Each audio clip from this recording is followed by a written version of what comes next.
And welcome, everybody, to Canyon Lake Broadcasting. We welcome everyone here tonight across the Fruita Plains and around the globe. The Friday Night Lights continue as the Canyon Lake Hawks are on the road to Fredericksburg to take on the Battle and Billies during district play. Friday nights are back, as is the cold front across the state of Texas, and football weather is here for the high schools. This is Canyon Lake Broadcasting, the voice of the Hawks, coming to you live from Fredericksburg, Texas. In the booth giving you the play-by-play will be myself, Corey Martelli. Darren Lesturgeon will be producing the show down here on my right here. There he goes. Off to my left is L.J. Anderson. Not only is he in a commentation mode and a little bit of color there, but he's also the president of the King Lake Athletic Booster Club. Big news coming from him tonight to everyone out there, and we'll get that into. Welcome, everybody. We're glad to be here and glad to know that you're there tonight. We've got lots going on tonight, lots to talk about. Big night in football across the state. Playoff implications, seeding, must-wins, help from other teams, as everybody in the state of Texas is on the prowl to get in the playoffs. So we got a big night tonight here. Again, we're here giving you some, giving you the 411 on Canyon Lake on football tonight. LJ is going to give you a little 411 and then some, I'm sure, on the Fredericksburg Battle and Billies.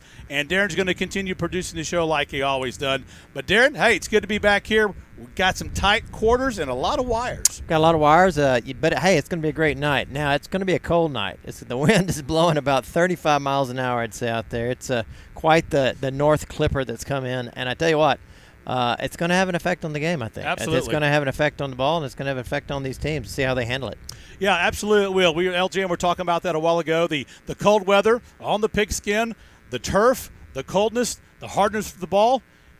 Pigskin's going to get a little slippery, LJ. It's going to get a little slippery, and that really is, kind of sets the stage for Canyon Lake to do what it does best, run the football. On the other side of the ball, the Battle and Billies will certainly, who have passed a lot this season, will certainly have to either dial it back or come up with a different plan in order to handle the ball. But we have seen some drop passes today just because of the slickness of the football. Absolutely. A steady north wind, as Darren said. It's going to get a little colder tonight as the night plays on. The wind is in the face of the, as you see on the screen there, in the face of the Canyon Lake fans here as they're coming into the stadium. And the game couldn't be any bigger. Canyon Lake 1-1 in district play. And Fredericksburg is 0-2. A win tonight by Canyon Lake will assure us a playoff spot, and depending on what happens with the rest of the games tonight and next week. But we assured a playoff spot, probably number 3 or number 4. Lost tonight by Fredericksburg. Well, hey, they're probably out. They still have to play Lampasas. They're number 2 in the state, which Canyon Lake will have next week at home. And so they're in a must situation, and I'll tell you right now, Coach Lance Moffitt of the Battle and Billies, he will throw everything at you, the kitchen sink and everything he has at the Deerleys tonight's game to win. I guarantee it. Well, it's a must-win for Fredericksburg tonight, and as big as it is for Canyon Lake, it may be even bigger for Fredericksburg at this point. And so, home game, cold weather conditions. It's gonna be a fight for sure. Absolutely. Yeah, absolutely it will. Like I said, they're an 0-2. We both of us have played LBJ. Both of us have gotten losses, LJ, and we had a little closer fight than Fredericksburg did, but the same thing occurred. We both lost, and now we were in a win situation with Burnett as well. That's right. So, Fredericksburg in the LBJ game kind of fell victim to LBJ's capability for the big play. They broke several off for over 50 yards and were able to get down the field. But what you did see that didn't really show up on the scoreboard is the front line of Fredericksburg is really going to be something to contend with tonight. Running behind them, they're solid, and they move the line of scrimmage. They're very disciplined. They take great first steps, and Moffitt's bread and butter is going to be running his quarterback, using a little misdirection and depending on that front line to get penetration. Absolutely, yeah. LBJ's defensive front four they're big in stature and they're quick as well. And they played them last week and they moved the ball against that front four pretty well all game long. They had a couple of errors and mistakes that cost them the game. LJ mentioned LBJ. Big play capabilities, kind of what their offense is about. They're going to all of a sudden boom, they're scoring instantly. But our defensive front four, a little bit smaller, a little bit quicker. So does that play against Canyon Lake that we're a little bit smaller than LBJ in the fact that Fredericksburg moved well against bigger defensive front four? Well, I think that I think our quickness is going to be the factor. Size is certainly a wild card, but our quickness is going to basically keep us in the game. Really, this is, again, one of these offenses. They run an RPO-looking offense. They're design plays. They're not reading off an end. But penetration does damage to this type of offense. If you can get inside back to the point of the handoff or make the quarterback make bad decisions, and he has a tendency to be a little bit hasty, then we can take advantage of that and get the ball. And then on the other side of the ball, Corey, it's going to be a ball control night. With the wind blowing like it is, throwing the ball is going to be difficult at best, and it's really going to be a ball control offense night. Absolutely. Wind in the north, as Darren said, and, Darren, we've been here a few times over the years. This is our 5th year, 139th broadcast for Canyon Lake Broadcasting, but we always have that cringe factor when we get here. Without a doubt. This is a tough place to come and win, and it's you guys talk about the ground controlling the line of scrimmage, and it's going to come down to the big uglies at the line of point of attack, right? That's going to be the difference in this game, and those who are able to exercise their will against that person across them on that line of scrimmage, that will ultimately be the team that ends up winning this game. I'm quite confident of that. Yeah. Right. One of the keys also will be tonight, we talk about the football being a loosey-goosey there, but I think the key across the board, you're right, the battle of the trenches, the big uglies is going to be the factor, but the least amount of mistakes somebody makes, not dropping the ball on the ground, that's going to be the key factor tonight, because we're all in our 50s, and we've seen enough football to know on nights like this, that ball will come out very quickly. Well, it's been a challenge for Canyon Lake this young season. They have been really, really close in a lot of games, and one mistake here, one mistake there has been the difference, right? So, again, tonight in a game like this, with you're fighting the elements, you're in a must-win game. It's a must-win game for your opponent. It really is going to come down, as you said, who controls that line of scrimmage and who makes the fewest mistakes at the end of the day. A turnover here, an ill-advised penalty, that'll probably be the difference maker. Absolutely. And we can talk a little bit more about that here in a minute, but honestly, it's advantage Canyon Lake, believe it or not, against the Billies, as they're mistake-prone as well. Yeah. And they have put the ball on turf. Quarterback's thrown 10 TDs, but he's thrown 5 interceptions, and they do have a little bit of fumbleitis in them. So it's going to be interesting both ways. The most disciplined is going to be, the victor, I think. Yeah. The quarterback for Fredericksburg is number 10, Emil. He's a junior, and LJ will get into that a little bit later on their offense and a little bit of the history of Fredericksburg. Coach Lance Moffitt as well. I know he's got a lot to talk about over there. On the Canyon Lake side, the quarterback is number 12, and that's the 3-year letterman here, and that's going to be Peyton McMullen. He's also probably the number 4 rusher on the team. Canyon Lake, for the first time in many weeks, has got a full complement of their players. We've got a few players that will be back permanently tonight. How's that going to affect the offense and the defense for Canyon Lake? That remains to be seen. We'll talk about those players here in a moment, but it's going to be, as I understand it also, Fredericksburg has a full complement. They're pretty healthy as well as tonight. So I'm telling you folks right now, we talk about it all the time. You hear it in every broadcast and almost every game. Talking about barn burners and slobber knockers and all those terms apply tonight. This will be a hard-fought game. It will. And, that's advantage Fredericksburg. So this year they start off with 3 big wins. Their margin of victory in those first 3 was 115 points. The next 2 was a win and a loss, both by 1 point. And so close games are something that Fredericksburg very familiar with. They dropped 2 once they got into district, but the record 4-3 by Fredericksburg is not reflective of their capability to play football. No. And, the proverbial throw out the record books. This isn't really kind of touted as the big rivalry. We have the Battle of the Backbone. We, of course, play Blanco every year. But this one means something. And it means something every year. And for whatever reason, you really can't throw out the record books. These teams play each other extremely physical, and they play each other extremely tough. And they will have a tendency to, you might see a little trickeration here and there too. Yeah, absolutely. You're going to see, you talk about it not being necessarily the rivalry that we see against Wimberley, but there's such a familiarity with playing Fredericksburg over the years, and that's something that these kids have played each other every year since they were in 7th grade, right? That's right. And so they know each other well.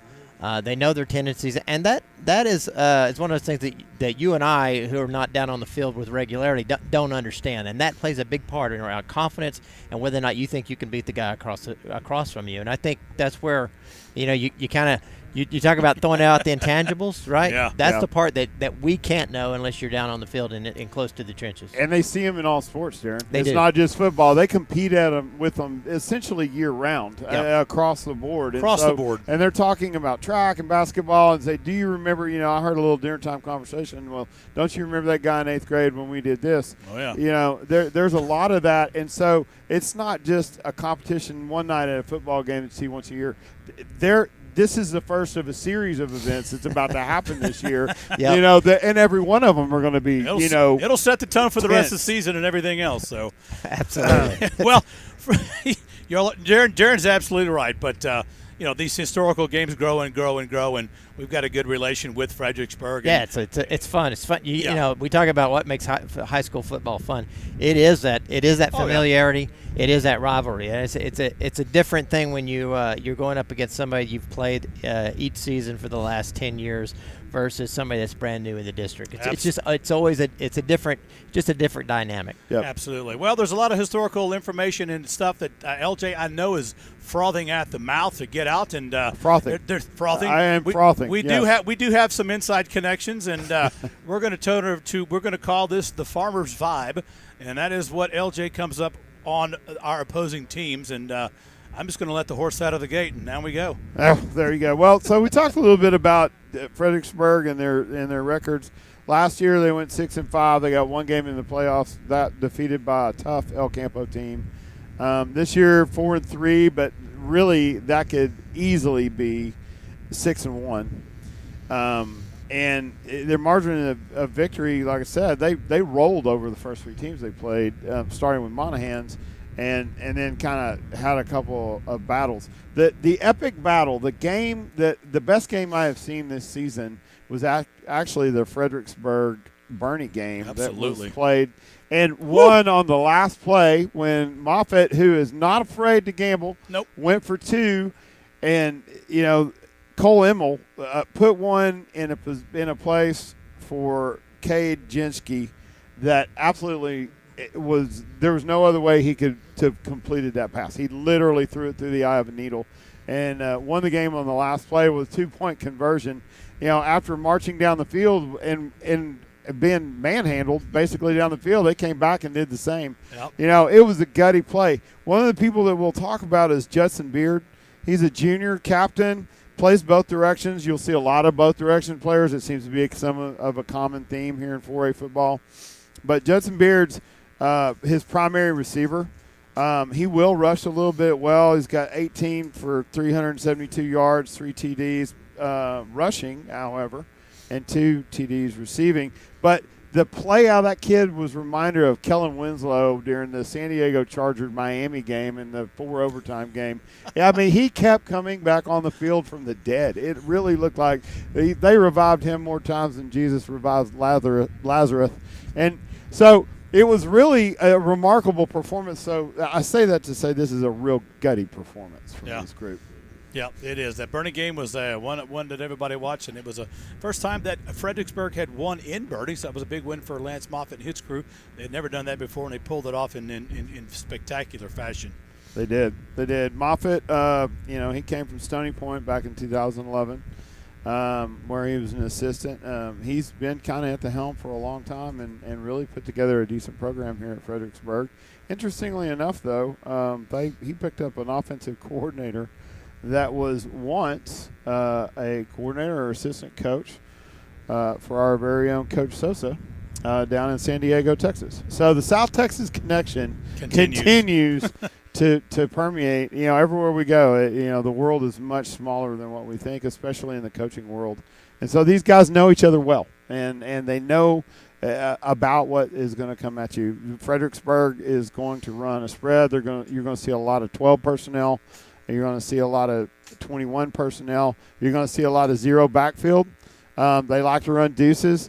They will flood a particular area, but make no mistake, they will throw to their halfback. Their favorite play is to really just set you up on these crossing routes and then run a rail route out of that halfback from the backfield. And it is absolutely gone for no less than 20 yards every time they run it. Yep. They set it up well. They're very effective in the bubble screen and what I call the standard screen. They do that very well at Fredericksburg. They do. They will set that up. And basically what it ends up being is they clean the zone, they clear the safeties, and then they'll run a smash route and set up that screen route and generally just get it in the hands of an athlete and go to town. Now, Cole Emmel has not necessarily been all that accurate. He's only got a .41 completion rate.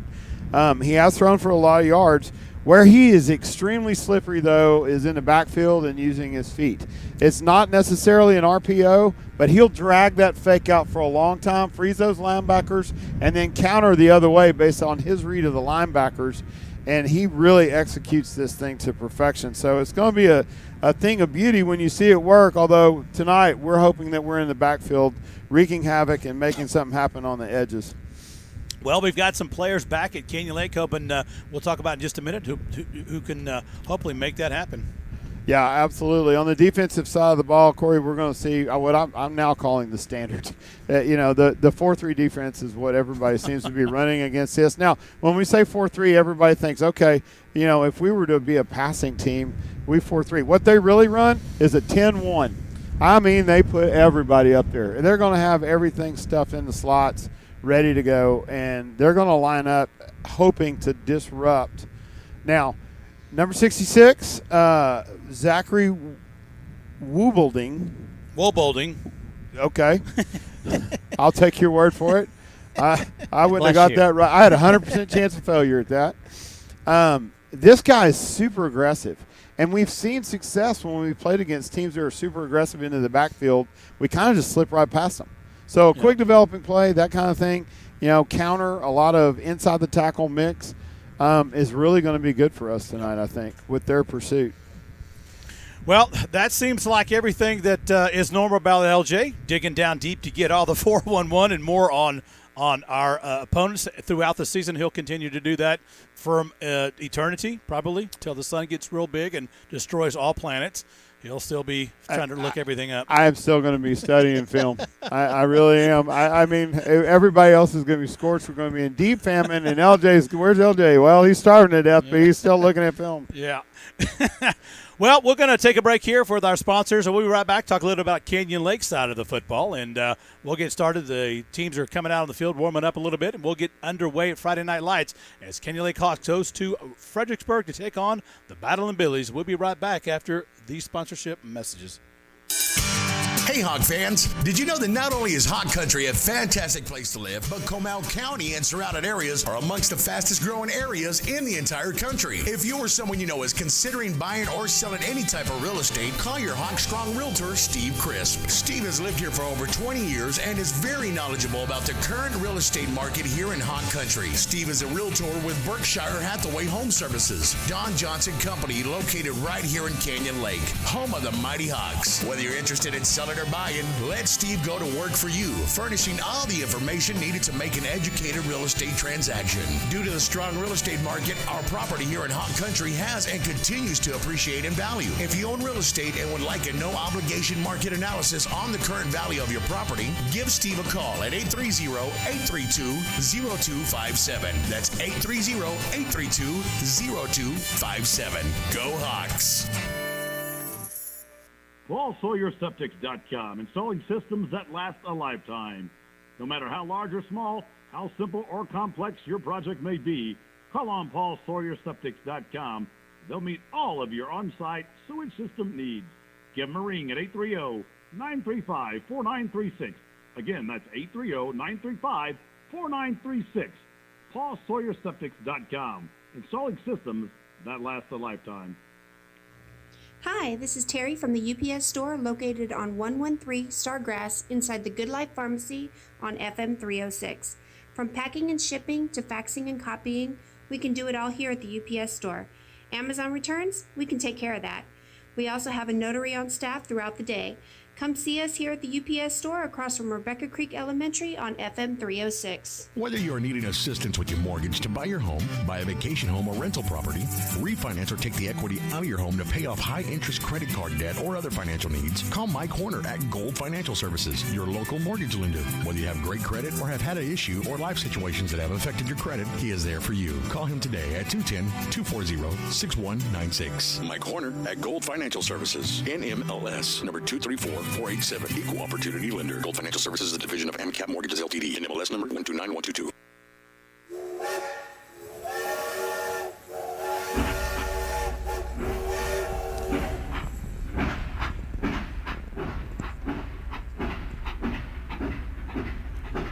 And we're back, Canyon Lake Broadcasting, coming to you live from Fredericksburg, Texas, as the road to the playoffs continue here with district play as the Canyon Lake Hawks come into a blistery Friday night in the Hill Country to take on the Battling Billies for a playoff spot within District 13, Region 4.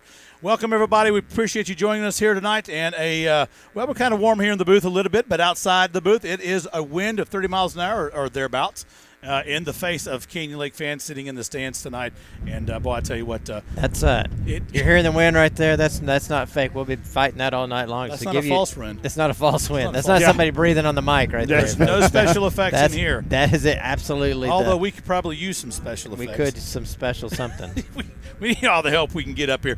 But, we welcome everybody here. It's a big game tonight. And Canyon Lake is 1-1 in district, and it's 0-2 is the score for the Battling Billies over there in a must-win situation tonight. And I'll tell you what, Coach Moffitt and the OC and the DC, they're going to throw everything they can. I promise you tonight, they'll onside kick, they'll do some double reverse passes, this, that, any trick play they can. Last night in the JV game, they faked a field goal twice and scored 4 points on the extra point. They just went ahead, bum rushed at one time, and then they threw the ball back over the placeholder's head to an end-around running back. Yeah, and they ran a dead body play. They literally ran a play where they made it look like the play had been blown dead, and the guy throws the ball into the end zone to a guy standing by himself. The ref never threw the whistle or never blew the whistle, but it literally made it look like. I mean, all of the linemen just fell down.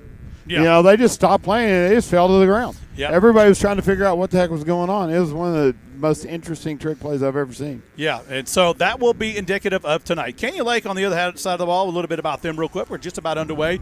But Canyon Lake has some of their players back. Colton Ramey is back. Jesse Horner's back. James Bates is back.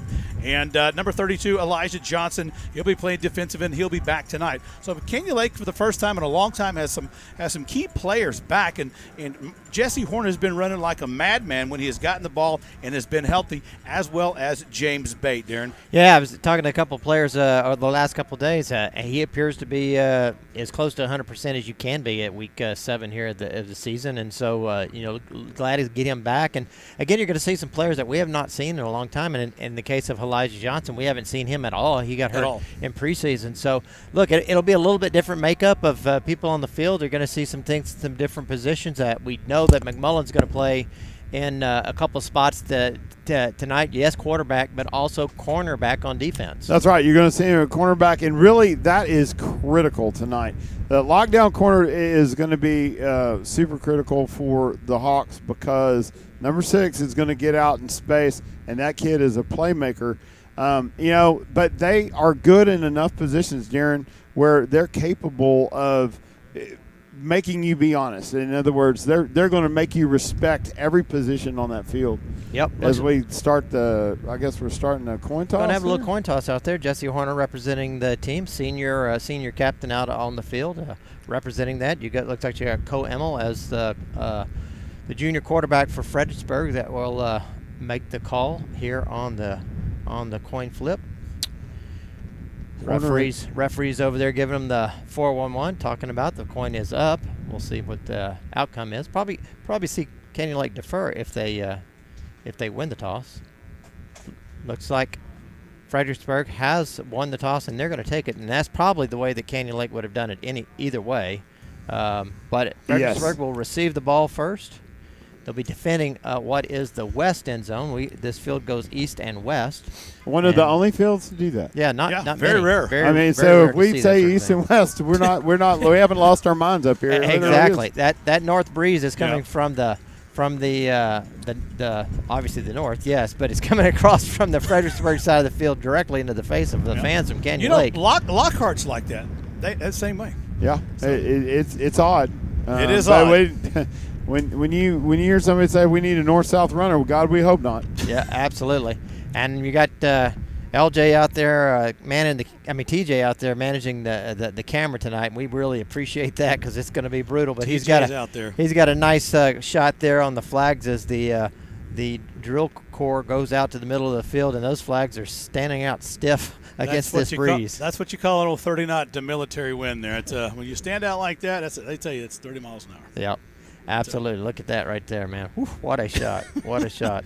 Well, good night tonight for football. You got the wind in play.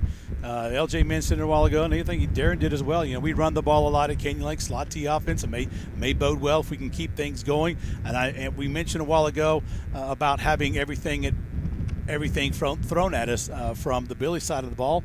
But I guarantee you what, Canyon Lake's going to do the same thing. Well, absolutely. They are going to do the same thing. We're going to bring you the national anthem now.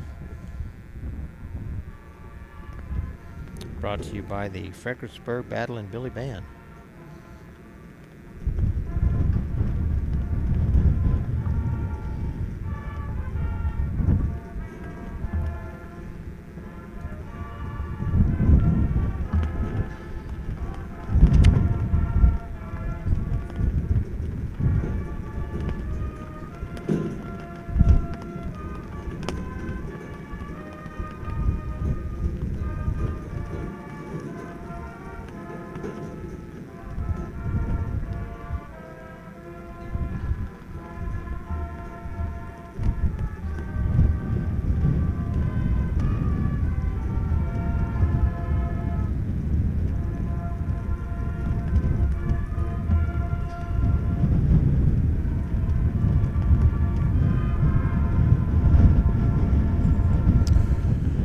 What a great rendition for the Star Spangled Banner from the Battle and Billy Band. Well, we're just about underway here, and the color guard's going to leave the field, and people will remain standing for that. But as they do, we'll kind of go forward a little bit about the Canyon Lake Hawks. Canyon Lake has got also Jeremy Green back. They'll say he goes full tilt as well. One person that we are missing is Blaine Carnes, number 3, the cornerback for the defense, and he'll be out tonight. But it's either going to be McMullen or Green over there with him. The opposite side will be Tyler Pauly, and we know how well Tyler Pauly can play and cover people, as he did a fantastic job last year at corner. Yeah, and all through this year, I mean, we've really had an excellent coverage secondary.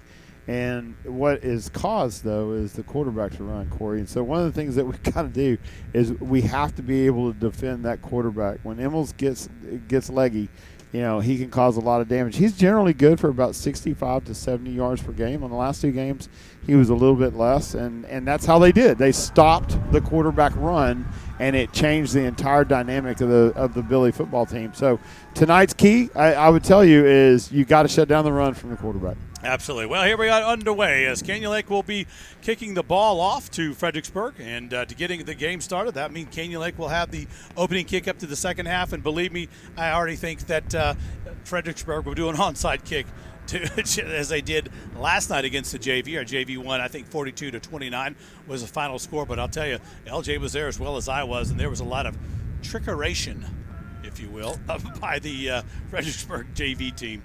Right. So I'm sure that'll be indicative of tonight's performance as well. I wonder if somebody could just pull out the number of words that have been invented by football commentators. Trickeration, physicality, that's my favorite.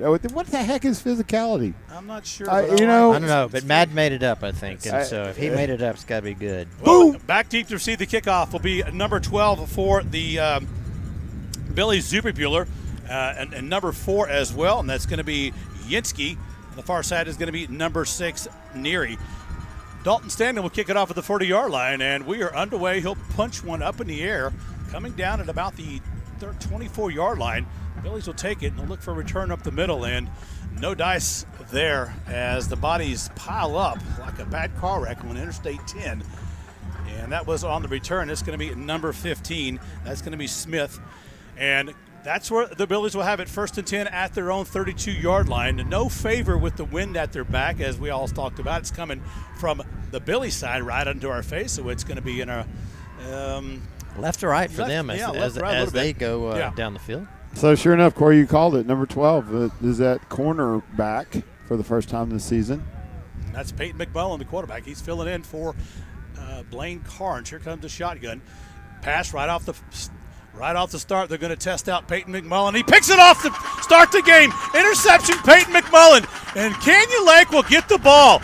In comes the newbie, the 3-year quarterback starter, and gets the pick to start the game off. Holy great beards of Zeus. Wow, and he jumped that route immediately. There was no looking around the field. There was no alternate place to throw.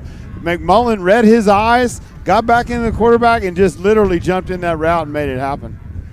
Well, Canyon Lake, just like that, will have good field position.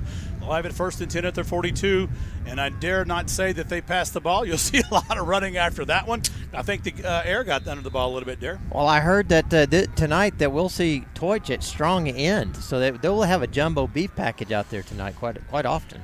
1st and 10, 28 is the carry. That's going to be James Bates. Bates in the sophomore, making a junior, making it across the 45. And we haven't seen him in a while. He was out for injury. Came back a little bit last week, got a few runs, played full blast this week in practice, and he'll get across to the 46-yard line. That ball was off the right edge of the offensive line. There was not much there. He had to string it out and just made something out of nothing and ended up getting about 4 yards out of that. And again, that's just Bates' just willingness to try to just gut it out and not go down easy. Absolutely. It's 2nd down and 5 for Canyon Lake as they come to the line of scrimmage. Chris, the center for Canyon Lake, number 50.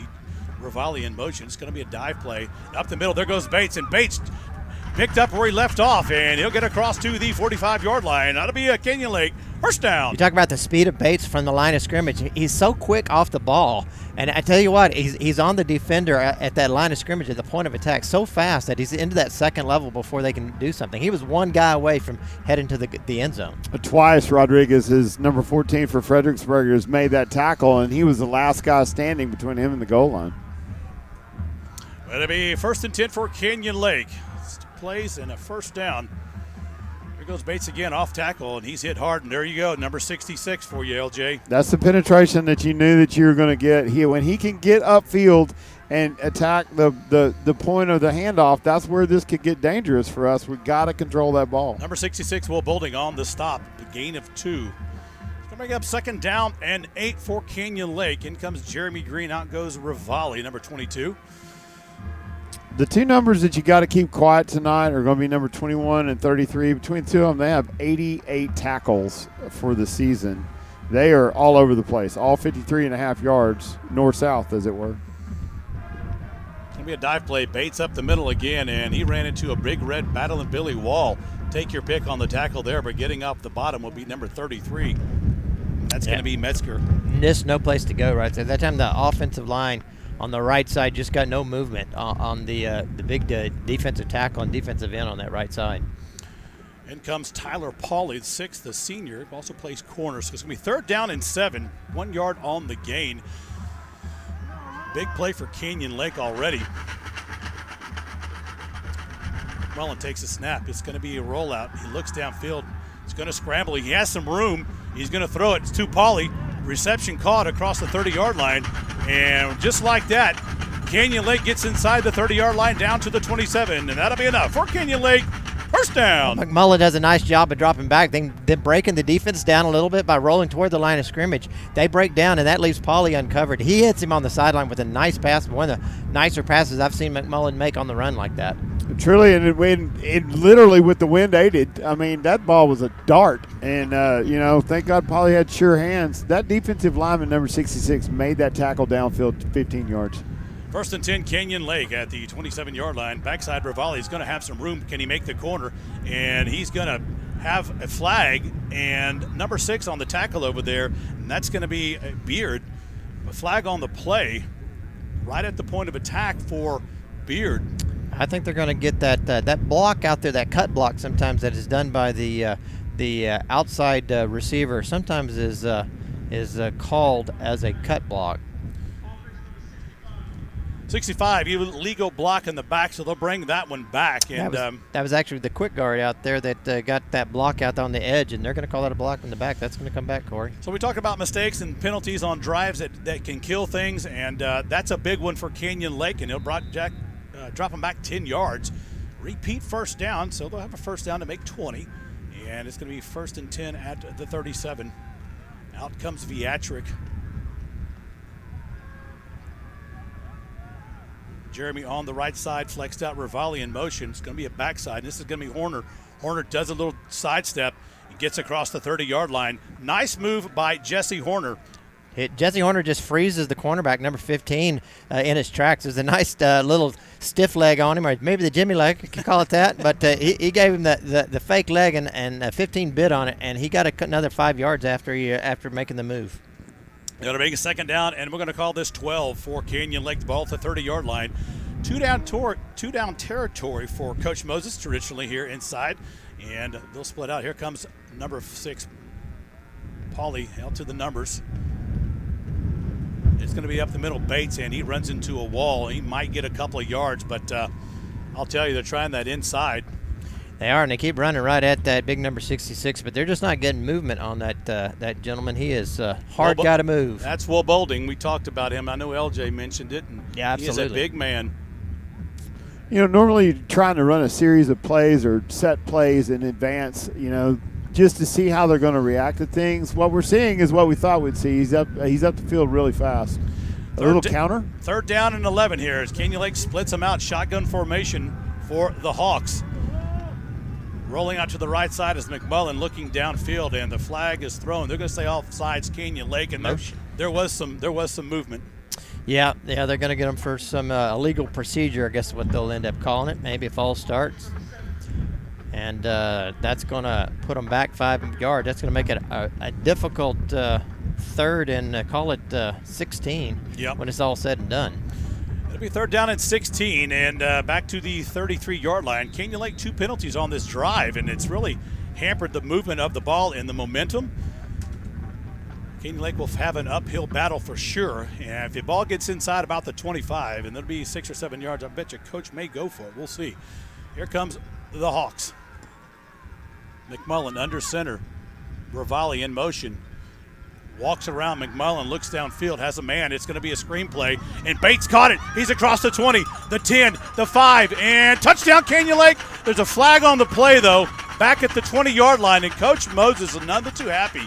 That was a great block. They're going to call a block, a holding foul, or a blocking foul of some sort against number 70. That's Harwell. And I'll tell you, folks, that was a good block. That was a great block on his part. He just did a nice rub block. I cannot believe they're calling this. I cannot believe that. I don't mean to be the sour pickle in the barrel, but that one's going to be on tape.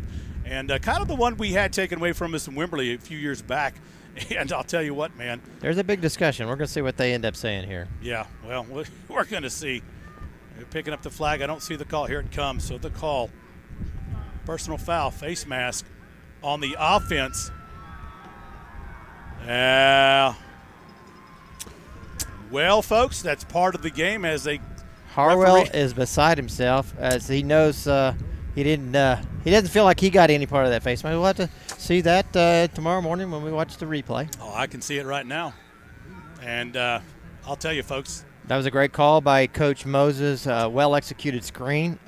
Defense collapsed quickly onto the quarterback and got a great block. At the end of the day, it was a great block by Harwell that freed up Bates. Now it's a 3rd and down and 20-something. So shotgun for Canyon Lake. McMullen rolls out to the right side. He's looking downfield. He's going to keep it. He throws it. Last-second pass. And that should be a flag right there. There is no flag. No flag on that one. Incomplete pass. Wow. Well, guys, it's going to be one of those nights. We talked about it. It's going to go into the last 2 minutes of the game, I guarantee you. And I'll tell you what, there's already some chipperness going on the field, and we are getting out of context here.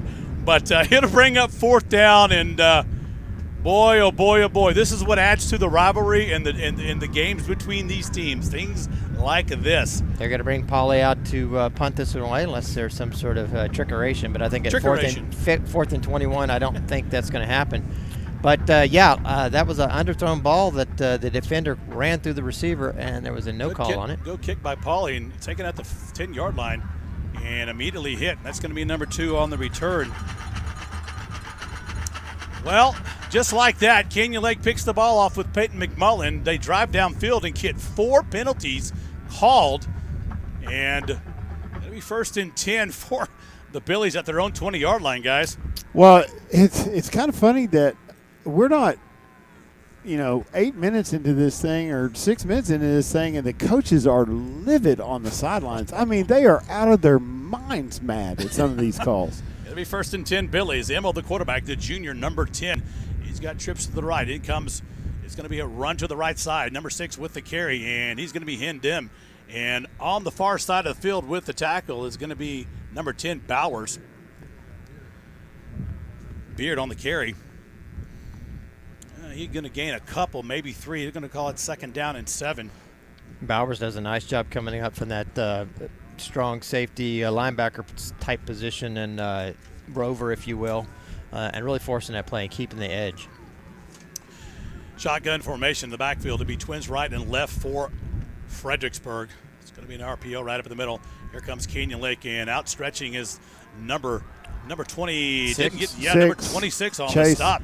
Chase Anderson does a big play. Nice job of fighting off the running back, the stiff arm, and just goes up, gets him up high, and brings him to the ground. Excellent play. So it'll be 3rd down and about, we're going to call that 7, maybe a long 6. We're going to call it 7. The ball at the 24-yard line of the Billies. We go to the pistol offense in the backfield is going to be number 12, and that's Zuberbuehler. Emil takes a snap, rolls out to the left side, looks downfield, has a man, and caught by the fingers of number 4 on the pass play, and that's going to be Yinsky. He got that one just on the edge of his fingertips, and it'll be a big play for the Billies at the 45-yard line. Pauly's in coverage there. He's in a good position, but Yinsky, as you said, climbs the ladder and is able to fingertip grab that ball down from Emil. Hurry-up formation. It's going to be Emil, quarterback keeper up the middle. He gets bumped a little bit, gets across midfield, and the momentum of the game has changed in the battle in Billies after having those stop Canyon Lake in a few. Quickly up to the line of scrimmage, picking up the pace of the offense after the 1st down. Number 11 on the carry, Allman on the stop. And number 11 a while ago was on a Wildcat, and that's French. We got a flag on the play, Corey, that was thrown by the line judge. We'll see what he calls here. French actually their 2nd leading rusher. So the quarterback's the leading rusher. French comes in, he racks up some yards, and then behind him is Beard. You're going to see a lot of Fredericksburg when they're successful in the pass. Immediately they're going to go back to the quarterback calling his own number. Well, that's going to be an offside on Canyon Lake. They're going to decline it. They'll take the ball and the yards, and that'll be a 1st down. That'll be a 1st down for the Billies at the Canyon Lake 43-yard line here with 4:01 to go here in the 1st quarter. It's been a change of events for Canyon Lake after the interception, and the Billies have taken advantage of that and starting to roll downfield. Here comes Emil, number 10, the quarterback. Shotgun, French on his right side. It's going to be a pass out in the flats, and pass low, and send it for number 6, and that's going to be Beard. On the defensive was Anderson, number 26, the sophomore, coming up to make sure it was an incomplete pass. A little low by Emil. Yeah, he tried to get that one out quick and just short-armed it a little bit, and the ball was a tough catch for attempt by number 6. And that'd be Beard, and Beard was not able to come away with it. They're making a 2nd down and 10 for the Billies. Shotgun formation, no one in the backfield. Twins right and left. In the motion goes Beard. It's going to be a quarterback keep. It's going to be Emil. He finds room, and the offensive line just spread the defense of Canyon Lake like soft butter, and they'll get a 1st down to the 32-yard line. This is that play that Emil does so well. He freezes those linebackers, and he holds that ball in for a long period of time and pulls it out and then goes the other direction and generally gets big yards over that. Canyon Lake going with the 4 down front. First and 10, Billies. Here comes an RPO again. Same play and a different result as Immel keeps the ball. Hellman on the tackle along with number 53, and that's going to be Pendleton. Pendleton actually reads that well. He gives a little fake like he's going to go after the running back. Was able to actually out-fake the quarterback that time. He did. Makes that play on him and is able to bring him down. It'll be 2nd down and 10. No gain on the play for the Billies. One play sets up another, and that's what Immel and Moffitt are thinking. So it could be anything here. Number 11 flexed out to the far side. French. Make that number 17. I'm sorry. Dennis.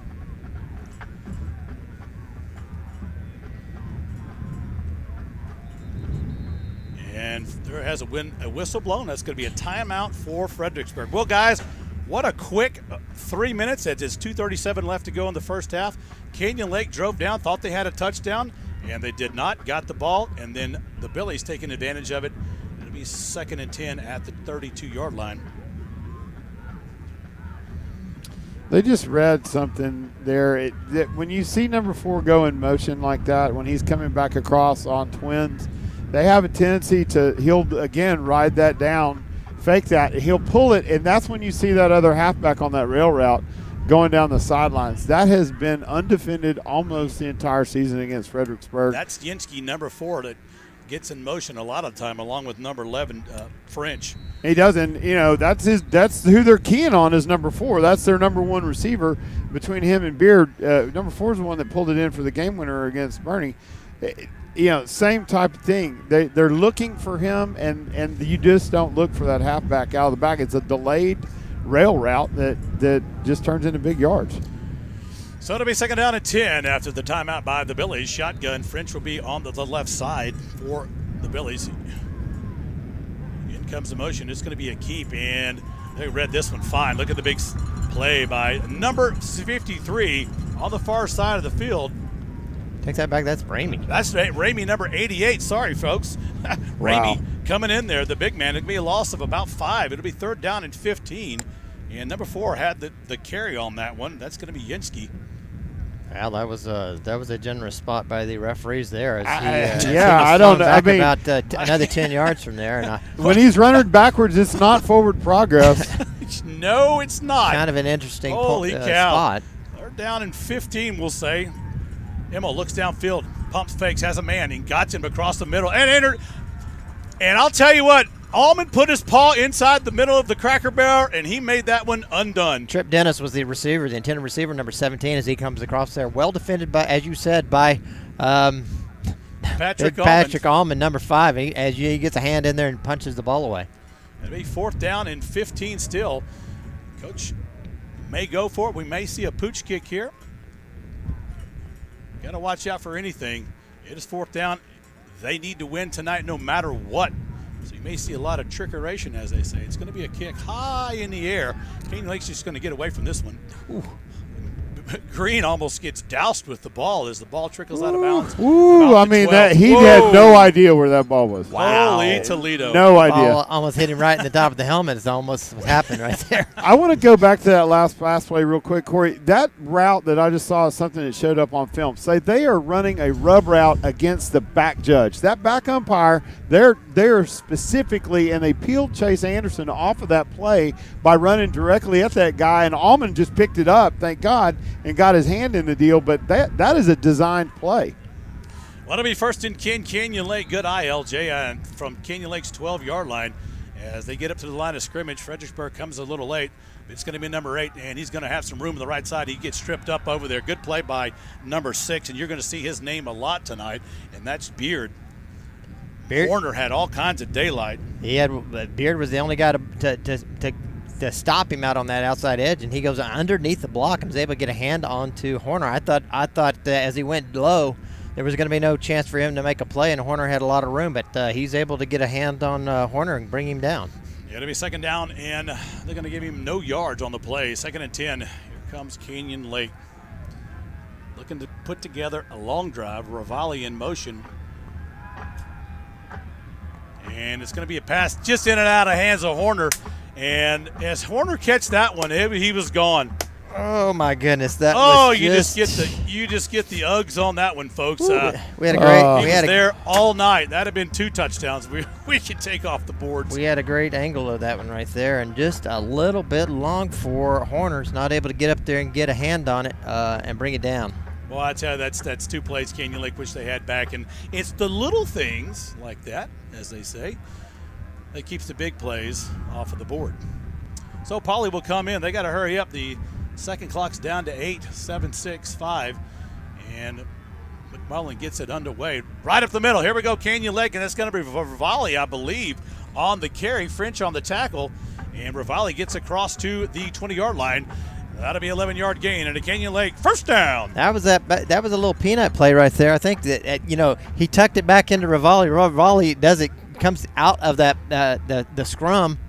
One guy to beat, but he gets the first down. It's a great job by Rivali running with the ball. Absolutely. Rivali is the senior running back and tailback, if you will, for Canyon Lake over there. Hawks up to the line of scrimmage, and this is going to be Peyton rolling out, looking downfield again, has a man down there. It's going to be Rivali again, in and out of the hands again. Holy Toledo. Canyon Lake and Peyton McMullen are on target, and we just can't get the ball. It'll bring up second down and 10. That was a good throw by McMullen on the run. Had a little bit of pressure in his face, and he kept his composure, put it out there. Rivali had a chance at it. Kind of went right through his arms a little bit. I don't know. He kind of looked back late, and the ball was really on him. So that was a good chance of a good effort on McMullen's part of throwing the ball early to a spot, and Rivali just not able to handle it. McMullen showing a lot of maturity just then. That's something we haven't seen early in this season. Second down and 10. It's going to be inside trap, and it's going to be Horner. Horner takes the ball. He bobbles it still on his feet, but gets potted the yards out to the 25. There's the loose ball in being slick in this weather. Absolutely. It was bouncing around in his hands like he had grabbed a hot potato, and he literally did a great job of controlling the ball first. So that's his senior. He controlled the ball first before he tried to get yardage. Unfortunate, but excellent decision. You think if he gets he came out of that out of the pile a little bit untouched, but a little bit out of balance, and then the ball got away from him. Yeah, right. Yeah. But he kept fighting it and was able to reel it back in. If he doesn't lose the handle on the ball, I think he has that first down. Yeah, I think so at least too. that first down. Well, that's the end of the first quarter here, and it is 0-0. And we're going to try to get you some scores in the district as they go on tonight. But hey, Canyon Lake has control over the ball, and the Billies came down and punched it about 50 yards downfield. And 1 down on the board, 3 more to go here. We're going to be back after a quick break.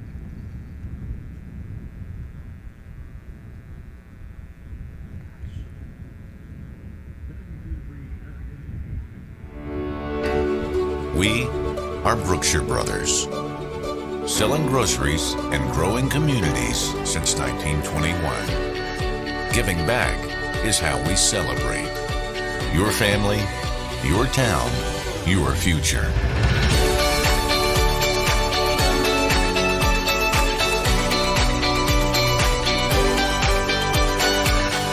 Come celebrate with us. Brookshire Brothers. And we're back. Canyon Lake Broadcasting here. We're glad you all are with us tonight. And it's a cold night. And some of the Canyon Lake faithful are here in the stands. And they made the trip to Fredericksburg. And some of us got here a little early. Got some German food, down the old pike, if you will. But so one of us, you're saying, did one that? of us. That'll be me. We'll talk about that a little later. Canyon Lake, Rivali in motion. And it's going to be a backside reverse. And they sniffed this one out. And number 7, Jeremy Green, got sniffed out on the reverse to no avail. And that's going to be a huge loss for Canyon Lake. Harwell getting a little talking to with the referee over there, one of his friends, I suspect. But that's going to be a huge loss of about 6 yards on the play. They're bringing up 4th down for Canyon Lake, and they'll go into punt mode. Canyon Lake had 2 drop passes just a while ago, and both of them would have been for touchdowns. And that's the indicative of the slickness of the ball a little bit. We were talking about Pauly, the punter. He'll kick one high, angling end over end. And it's going to come down at about the 46, 47. 50-yard line. It's going to be the 50-yard line. So, just like that, the Battling Billies will have the ball at midfield, 1st and 10. we got our work cut out for us. You know, they've done a really good job of moving the line of scrimmage and getting back into the linebackers. You know, that generally is going to be something that costs us 6, 7, 8 yards on a carry, and we've got to be able to shut down the quarterback on this run. Number 11 is their secret sauce, and we just got to figure out a way to snuff him. Yep. French in the backfield, shotgun. It'll be Animal, the quarterback, the junior quarterback here for Fredericksburg. Beard comes in motion. It's going to be a keep, and here comes Ramey. Ramey sniffed that one out. The defensive end. Way to go, Ramey, number 88 on the tackle. Loss of a yard, be second down and 11. Once again, Ramey causing that guy to make that read just then. He faked to go to the run. He pulls it, and then he just dives off on the backside and catches up with him. You can tell that they practiced that quite a bit this week because you've seen Ramey do it. You've also seen Pendleton do it. They're looking for that. Yeah. Smith flex out to the left side here, close to your screen. Shotgun, Emmel takes a snap. It's going to roll to the right, looking at a man in his face, pump fakes. He's going to take off and run it. There's some people chasing him, and he's going to get some positive yards out of nothing. Pendleton giving chase and Pauly making the tackle. Great job of coverage. Once again, our secondary does a good job of keeping him back there, but when you let number 11 go, he can just absolutely hurt you with his feet. It'll be third down and a long 3 for the Billies.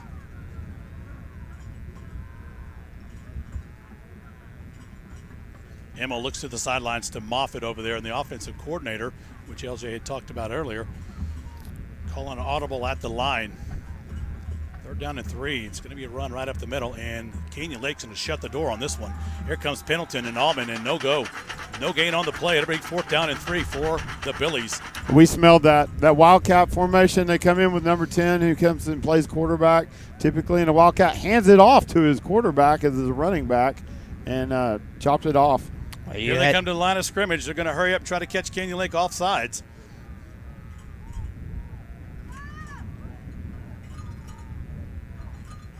Going to be a call at the line of scrimmage as Emmel barks the line into a different play. Emmel takes it. He'll do a little pooch kick, and down the field it goes. Canyon Lake has nobody back, and that ball will go into the end zone to the 25-yard line. Will go Canyon Lake when they get the ball. Good job, Canyon Lake defense. I was going to point out that Elijah Johnson was in on that series. We saw him twice make pressure on the quarterback. Nice job seeing him back out on the field. Absolutely.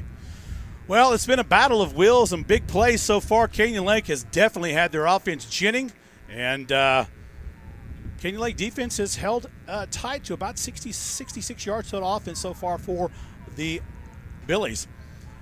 So it'll be first and 10, Canyon Lake at the 20-yard line. I'm sorry, make that to 20-yard line.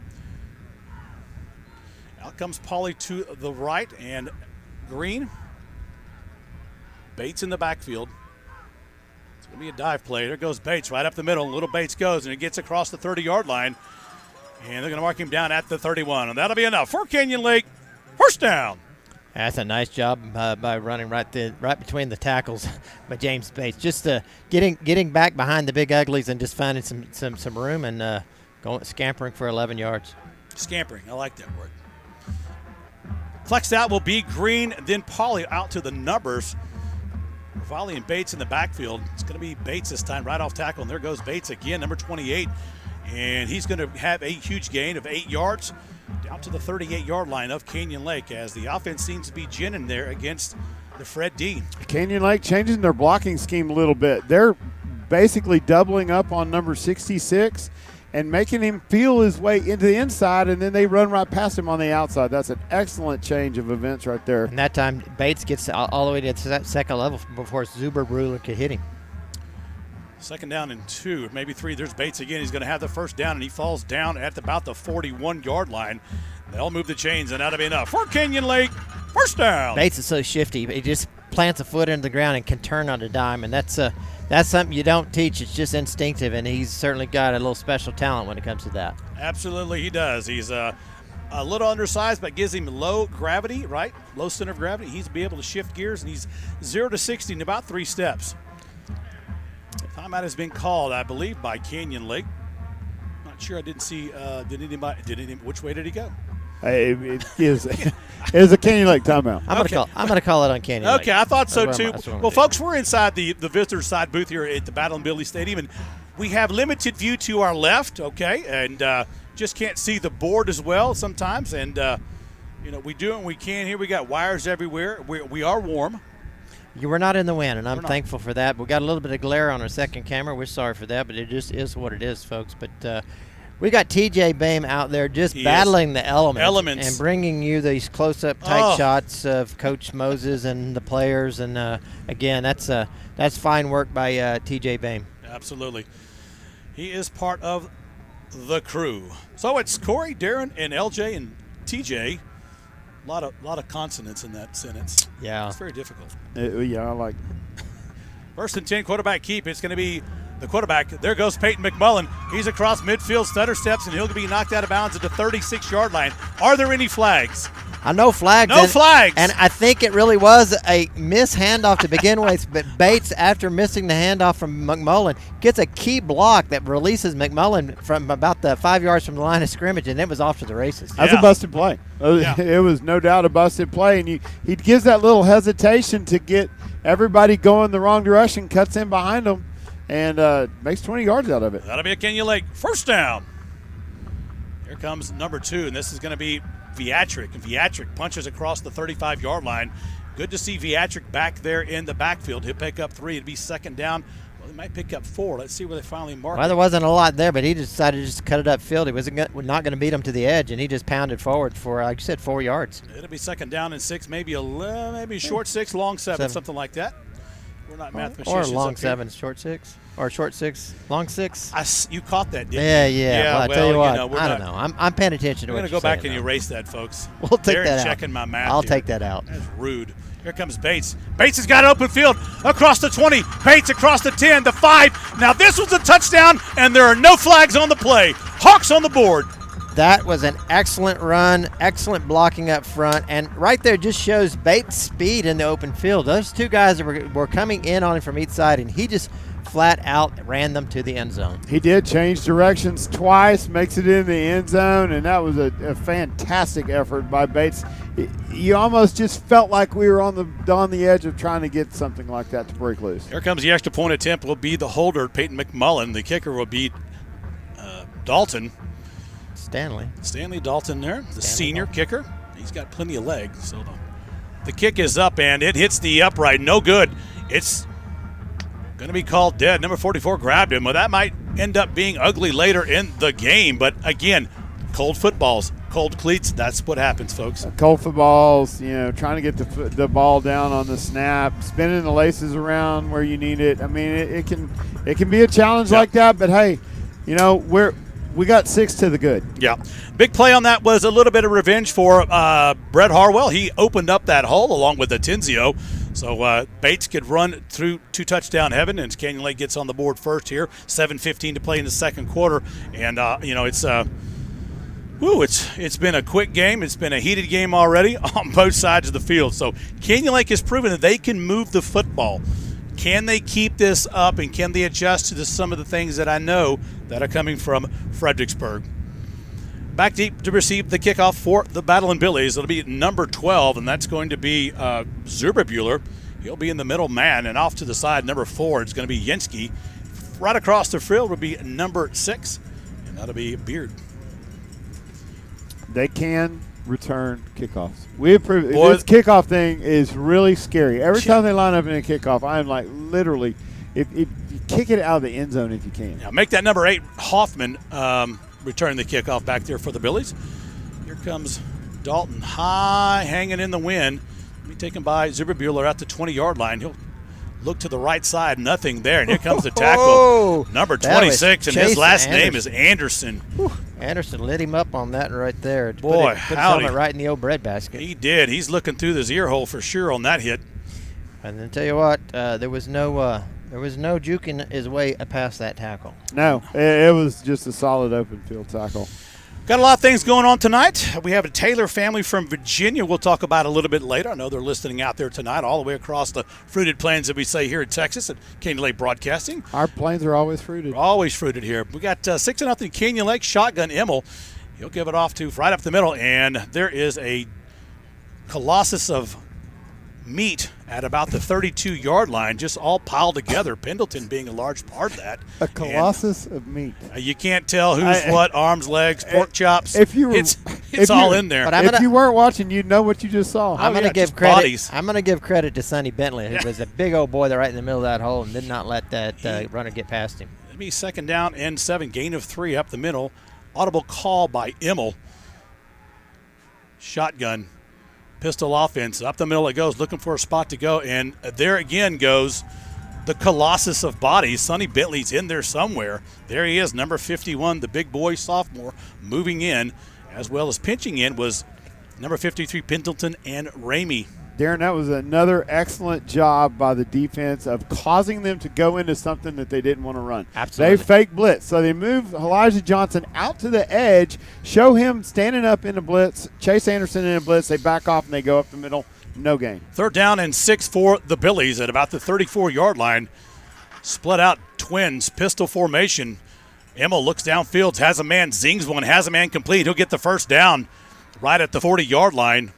They should get across. Bowers on the tackle. Good pass by Immel, showing his arm there as well. And this is when the Billies like to get up and hurry up offense mode. What you'll see when they do this, they'll do that dink and dunk, Corey. Immel looks downfield. Is going to see a short pass to the flats. Oh, intercepted again. McMullen on the tip. Canyon Lake intercepted. Holy cow. Wow. And just like that. McMullen makes a play. He's got great coverage over there. I think he was making a play on the receiver. Ball goes through the receiver's hands right into his chest. He's able to come away with it. Great hands by McMullen. Great play. Great momentum shifter right there. Excellent effort on his part. Wow, what a play by the senior McMullen. I was still caught on the Dinkin' Donuts thing a while ago, and I was trying to process that. Then I tried to process what I was seeing, and it all caught me off guard. But 1st and 10, Canyon Lake at the 44-yard line.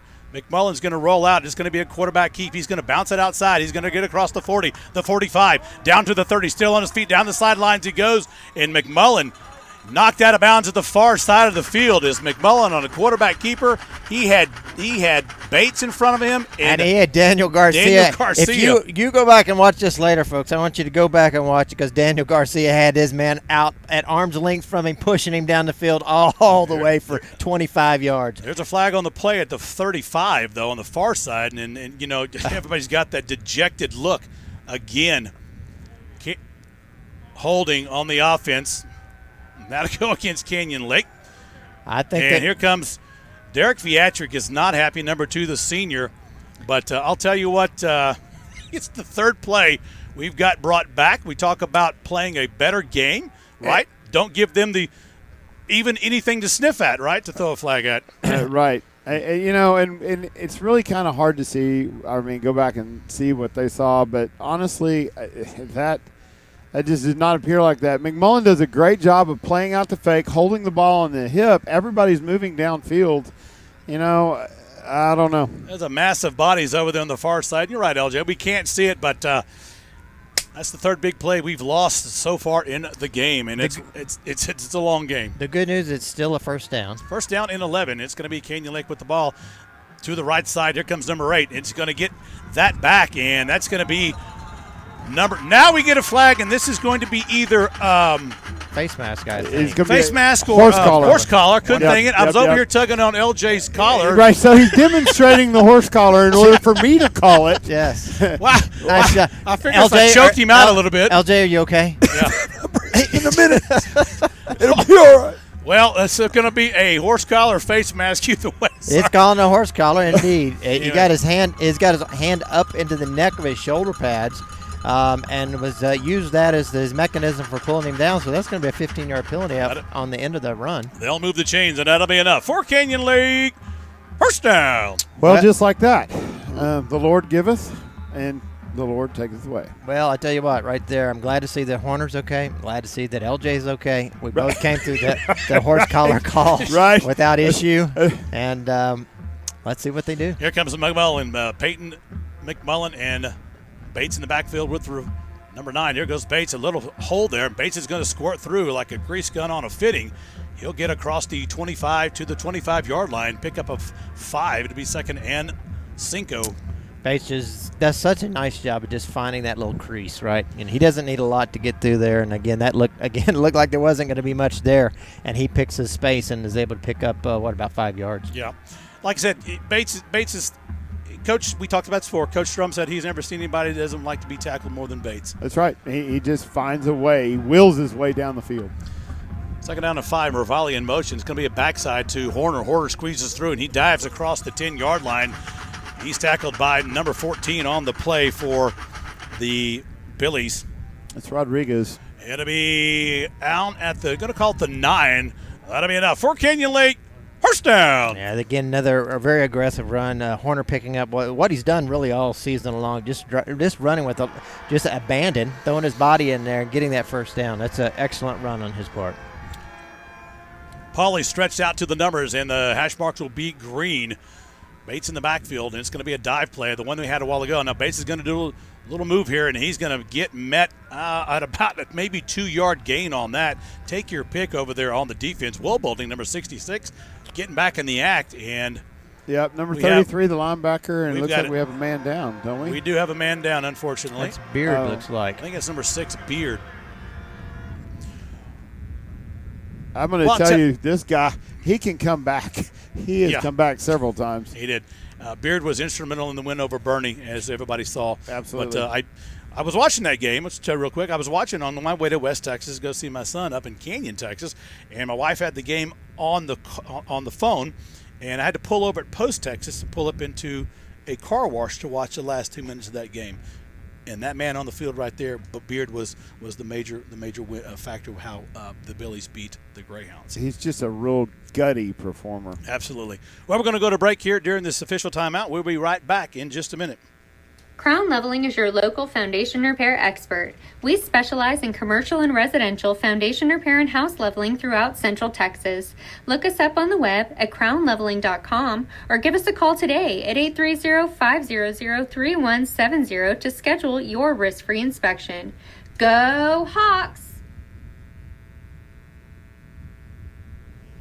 Is your vehicle not running its best? Is it not running at all? What about your boat or jet ski? Are you tired of overpriced shops giving you the runaround? Then call Mike at Mike's Auto, Boat, and Jet Ski Repair. We are a new locally owned company, and Mike has 20 years experience in the mechanic industry. We will never sell you something you don't need, and we respect and value your business. We offer military and senior citizens discounts. Call 210-347-3436. That's 210-347-3436. Mention this ad for 10% off. Mike's Auto, Boat, and Jet Ski Repair. And remember, at Mike's, we will always steer you straight.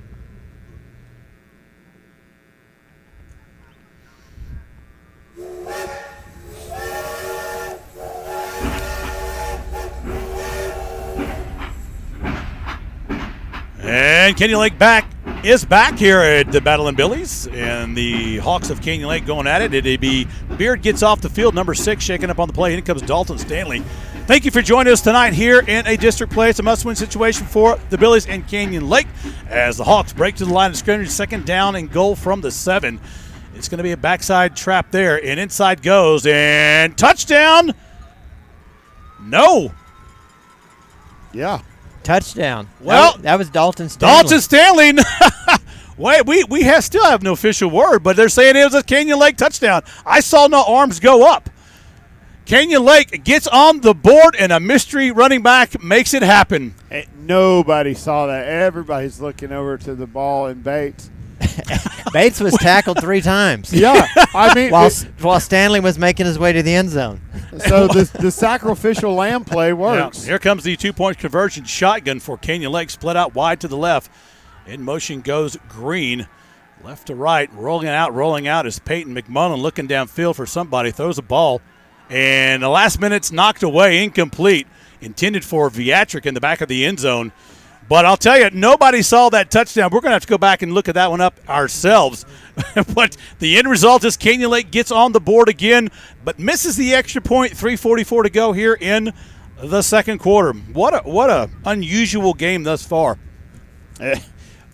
I mean, Unusual is one word. That's a great adjective. I've had better luck on the Price is Right. Just. What do you guys think about chasing that 1 point this early in the game? Is that something you're an advocate, or you're a fan of that, or are you? I'm a fan of the 2-point conversion to try to get that back, because so many times you see things get out of control, and it always, I grew up as an Oilers fan, so I always had in the back of my mind that the Bills are going to come back and beat everybody again. I hate to give up the sure one. I don't know chasing 1 point. Yeah, I don't know with the wind. Maybe that's part of what weighed into that decision. Dalton has been an exceptional kicker. I'd almost given him the point. Well, I'll tell you what. It's not to second guess it. It's always one of those. It's always one of those things. Always an interesting subject. Do you chase it this early in the game, right? And you got factors out there. You got a strong wind. You got a cold ball. There's a lot of things, and obviously, Coach probably didn't have a lot of confidence after the first extra point attempt. Yeah. But it's 12-0, and that's a great place to be. It's better than not. Right. Here comes Dalton Stanley kicking off the 40-yard line. Zuberbuehler in the long slot there for the Billies. And it's going to be a squib kick down the middle. It's going to be high, taking about the 35-yard line. And that's about as far as they're going to get. And good field position will Bernie surely have at the 40-yard line. On the return is the up back, and that's going to be number 2. And that is going – I don't have a number for him. We have a number for 2. Yeah, I've got it. That's Mason Rack. Yes, it is. Rhea. And Rhea, the up back, takes the ball. Great field position for the Billies. It'll be 1st and 10 for Fredericksburg as Canyon Lake looks to get a quick 3 and out with 3:39 left here in the second half. Got a lot of stuff coming up at halftime.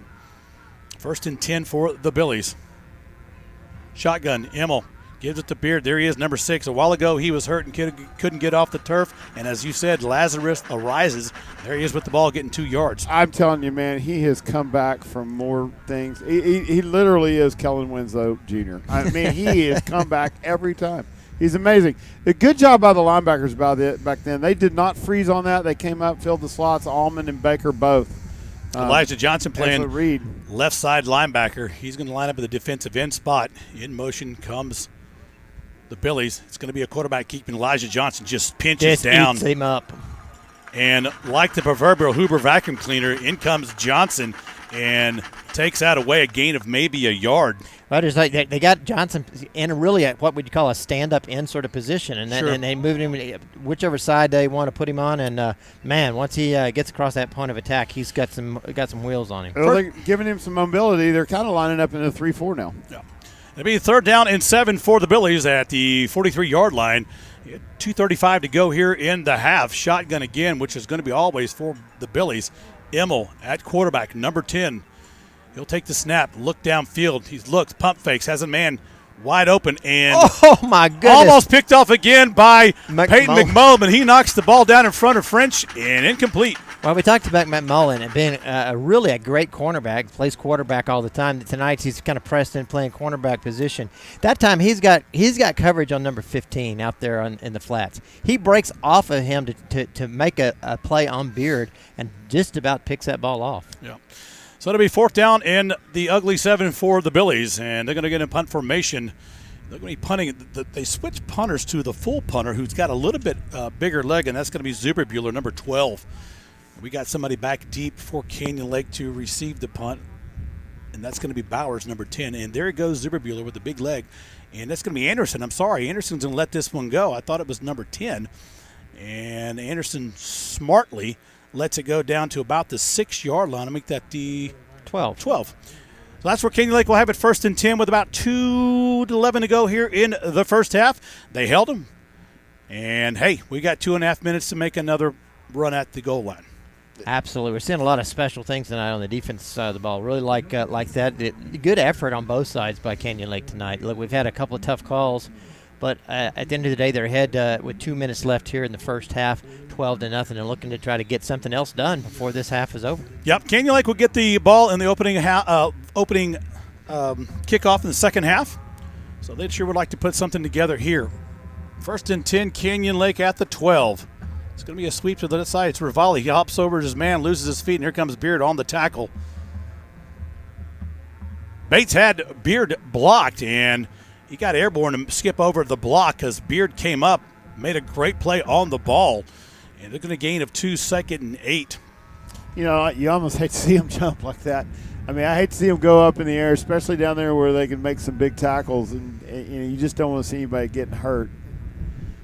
Well, Canyon Lake has proven they can put the ball on the, the ball down the field against this offense, and they are Crisp and Garcia. They're doubling up on Bolding 66. And they did it again. An inside trap goes to about the 20, make that the 19-yard line. They'll say he's down at the 18. And ball carrier is going to be number 2 on the make that 8, Horner. It's going to be 3rd down and about 3 for Canyon Lake. And you just know they would love to squeeze out a first down here as time goes down to the 1-minute mark. Up comes the line, the offensive line. In the backfield is Bates and Horner. Ravalli in motion. It's going to be a jet sweep. He's got some people in front of him. Can he get a block out there? And he does. Flag on the play. Here we go again. Another flag down on about the 25-yard line. It's going to be probably, I think, a chop block. Some of the guys got their legs crossed, but we'll wait for the call on this one as Ravalli had the first down and more. Usually the case when we do a jet sweep, it's usually a chop block of sorts, not a holding call, because the techniques that our linemen use on the inside, you're having some guys block, as Coach said, half a guy, right? And sometimes they get mixed and discombobulated, and it ends up to a chop block. Well, Bates goes low, but he already is low. I mean, he's probably the shortest guy on the team, and so his posture is kind of down there, a little bit lower than everybody else. Again, we don't see exactly what they see. Nope. Be called on the inside. It's going to be personal foul, chop block, and that is the call. They're going to call this one on Horner. And actually, Horner is the lead man out there. And why? Well, this one was called back at the 35, so if he was a lead man blocking, that would have been on the other side of the field. That was not on Horner. I'm telling you right now, that was not on Horner. He threw the flag at about the 25, 30-yard line in the backfield, and Horner had egressed out to the other side of the field on the far sideline. Well, it'll be a 3rd down and a long 8 for Canyon Lake. Ball back out and about to where they started, about the 12 or 13-yard line as Pauly comes in for the play. Yeah, they're going to call that 10 yards from the spot of the foul. That's why it is now 3rd and 8, 9. 37 seconds to go on the clock. In motion goes Ravalli. It's going to be a peanut play, and they dropped it. Fumble on the play, and Canyon Lake, that was dangerous. They fumbled the ball. It was a peanut play to Bates, and he fell on it after the ball was not in there snug, as they say. And that ball popped out, and that could have been disastrous. That would not be where you would want that to happen. We got to get this ball down into at least their field. Now, timeout has been called by the Billies. 23 seconds left. It'll be 4th and long. Canyon Lake will have to punt. But, it could have been disastrous for Canyon Lake, but they'll have to get Pauly to get one downfield, and that will give a few seconds on the clock for Fredericksburg. And Canyon Lake will just have to keep them out of the end zone. And we've had a punt block this year, and it's going to be extremely important that this punt, that this deep snap is crisp, clean, and that you kick the ball quickly. One of the things that's been causing some difficulty is that we're just running around with the football back there sometimes. And Pauly likes to kind of use these Australian rules football kick. He kind of runs and likes to kick one downfield. He hasn't. I suspect he'll get just a snap and get it quickly as possible out. He kicked a ball literally in some man's stomach this year at Jordanton. He did. It was a touchdown. Weirdest thing I've ever seen. So Pauly in the back of the end zone for Canyon Lake. The snap's got to be good. The up back is Allman. They're showing as fast as they can. Pauly gets one away, and nice kick by Pauly. Holy Toledo. And that gets out at the 50-yard line. Let's say where they mark it. 45. 45. Now, Pauly jacked that one, folks. He was 8 yards deep in the end zone. Somebody do the math. I'm going to call that 8 yards. I'm going to call that a 53-yard punt right there. That's what wow. I am too. And it was exceptional. He did exactly what we asked him to do. I'm going to take credit for that. He gets the ball off. Coached. Yeah, he gets the ball off quick.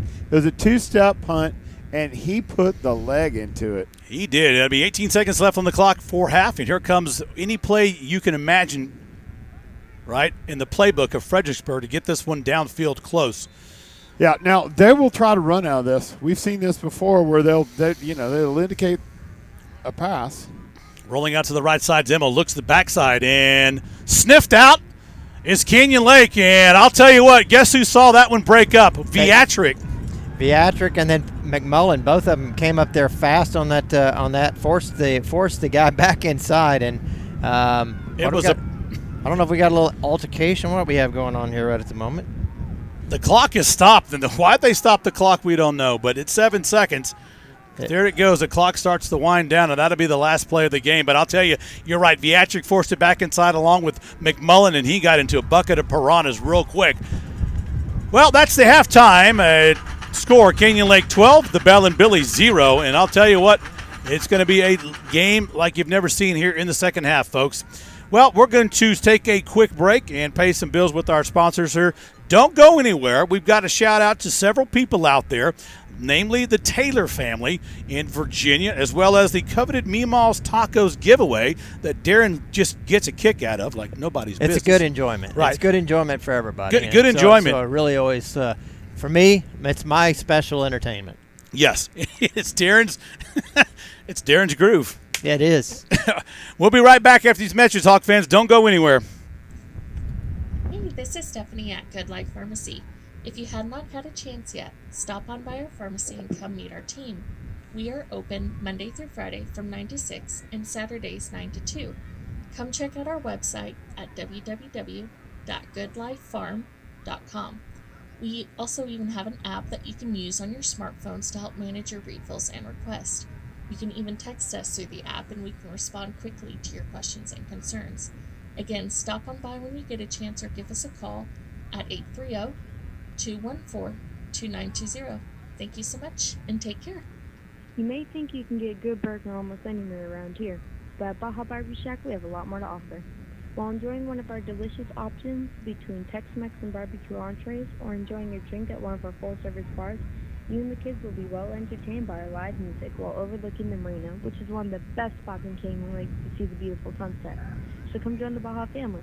Find us at BajaBarbecueShack.com or give us a call at 830-935-3122.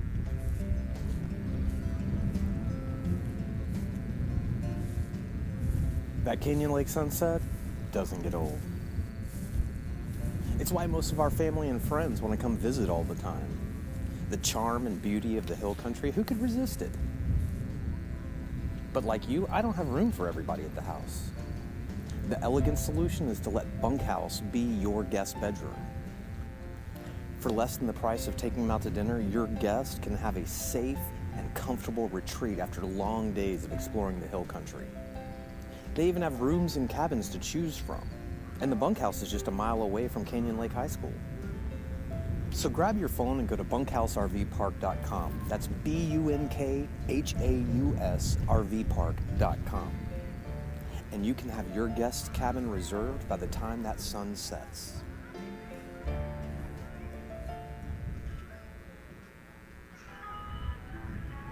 Hey, if you're looking for a plumbing service to do things right the first time, well, look no further than Cowboy Plumbing Services.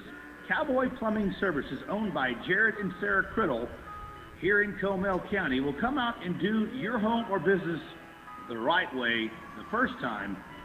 Give them a call at 830-214-4133 or give them an email at cowboyplumbing@msn.com. Cowboy Plumbing Services, they'll do it right the first time. Look them up at cowboyplumbingtx.com. Cowboy Plumbing Services, the right way the first time. M36742. Hi there, Hawk fans. This is David and Melissa Salcedo coming to you from Meemaw's Tacos.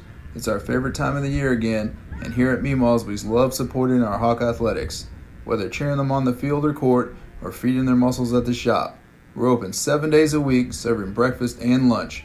Whether you're looking for a simple taco like a bean and cheese, or a crazy fat taco with everything on it, we've got it. We also serve lunch plates ranging from crispy tacos and enchiladas to flautas and nachos.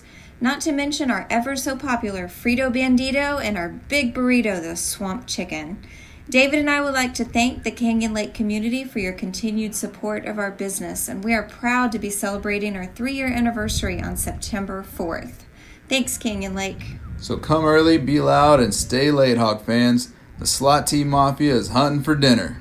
And be sure to listen for Martelli to give away Mima's Tacos gift cards throughout the broadcast. Go Hawks!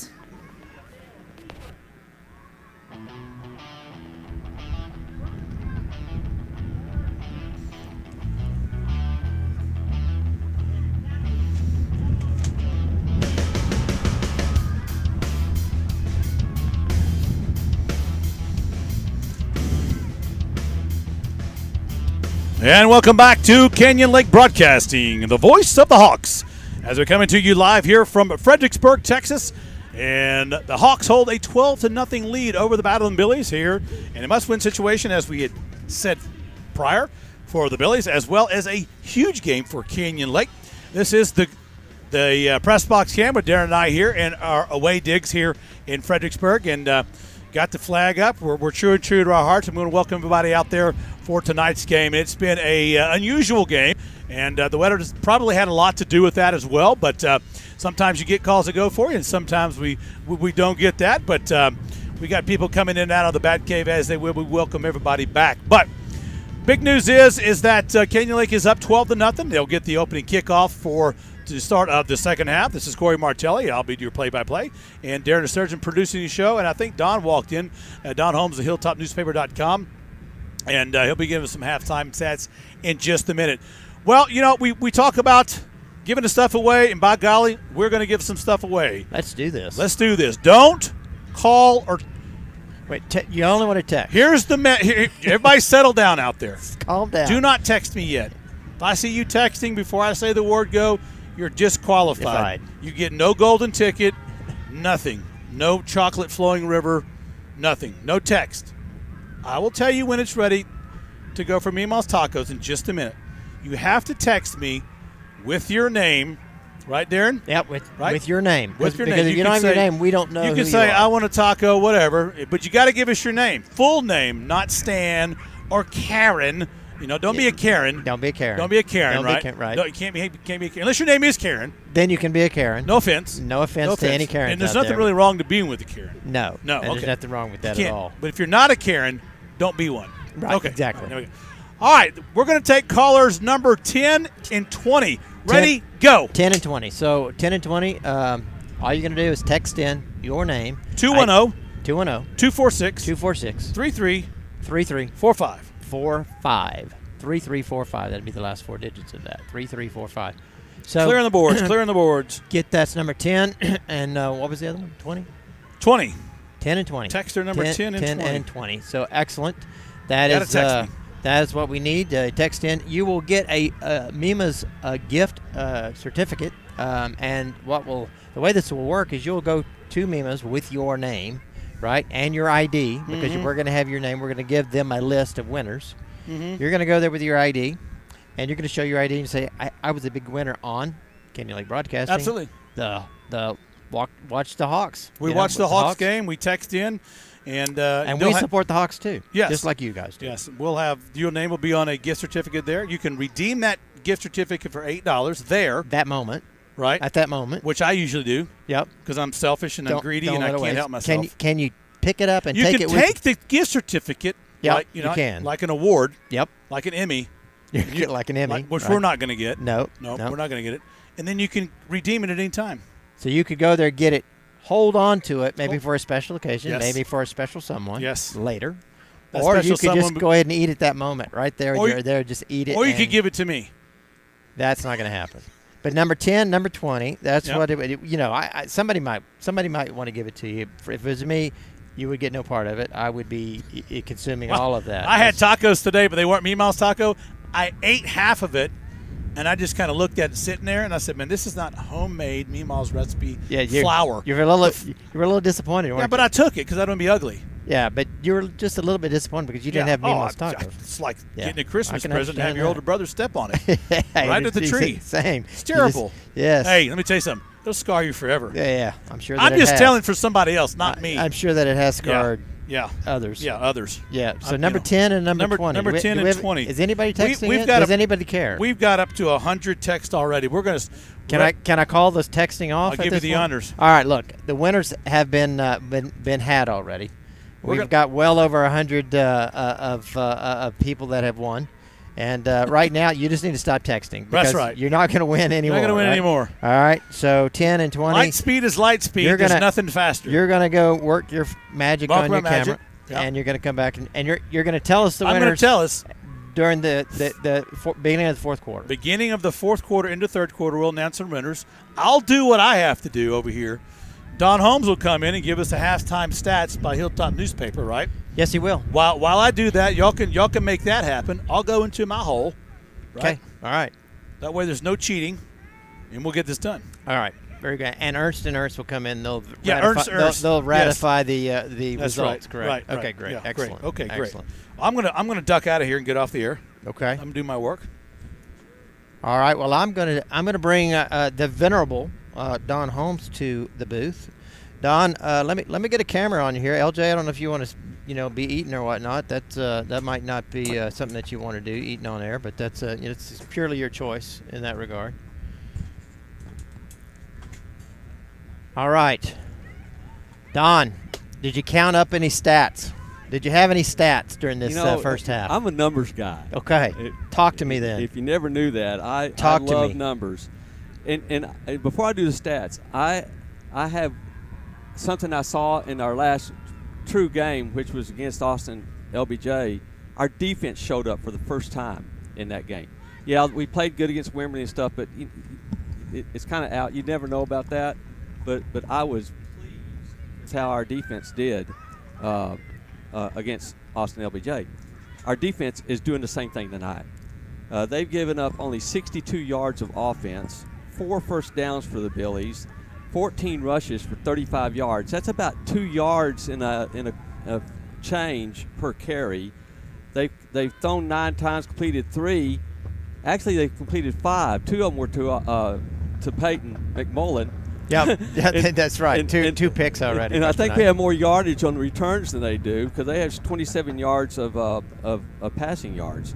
They punted 3 times for 38 yards, no fumbles. And this is where we need to get better. They only had 1 penalty for 15 yards.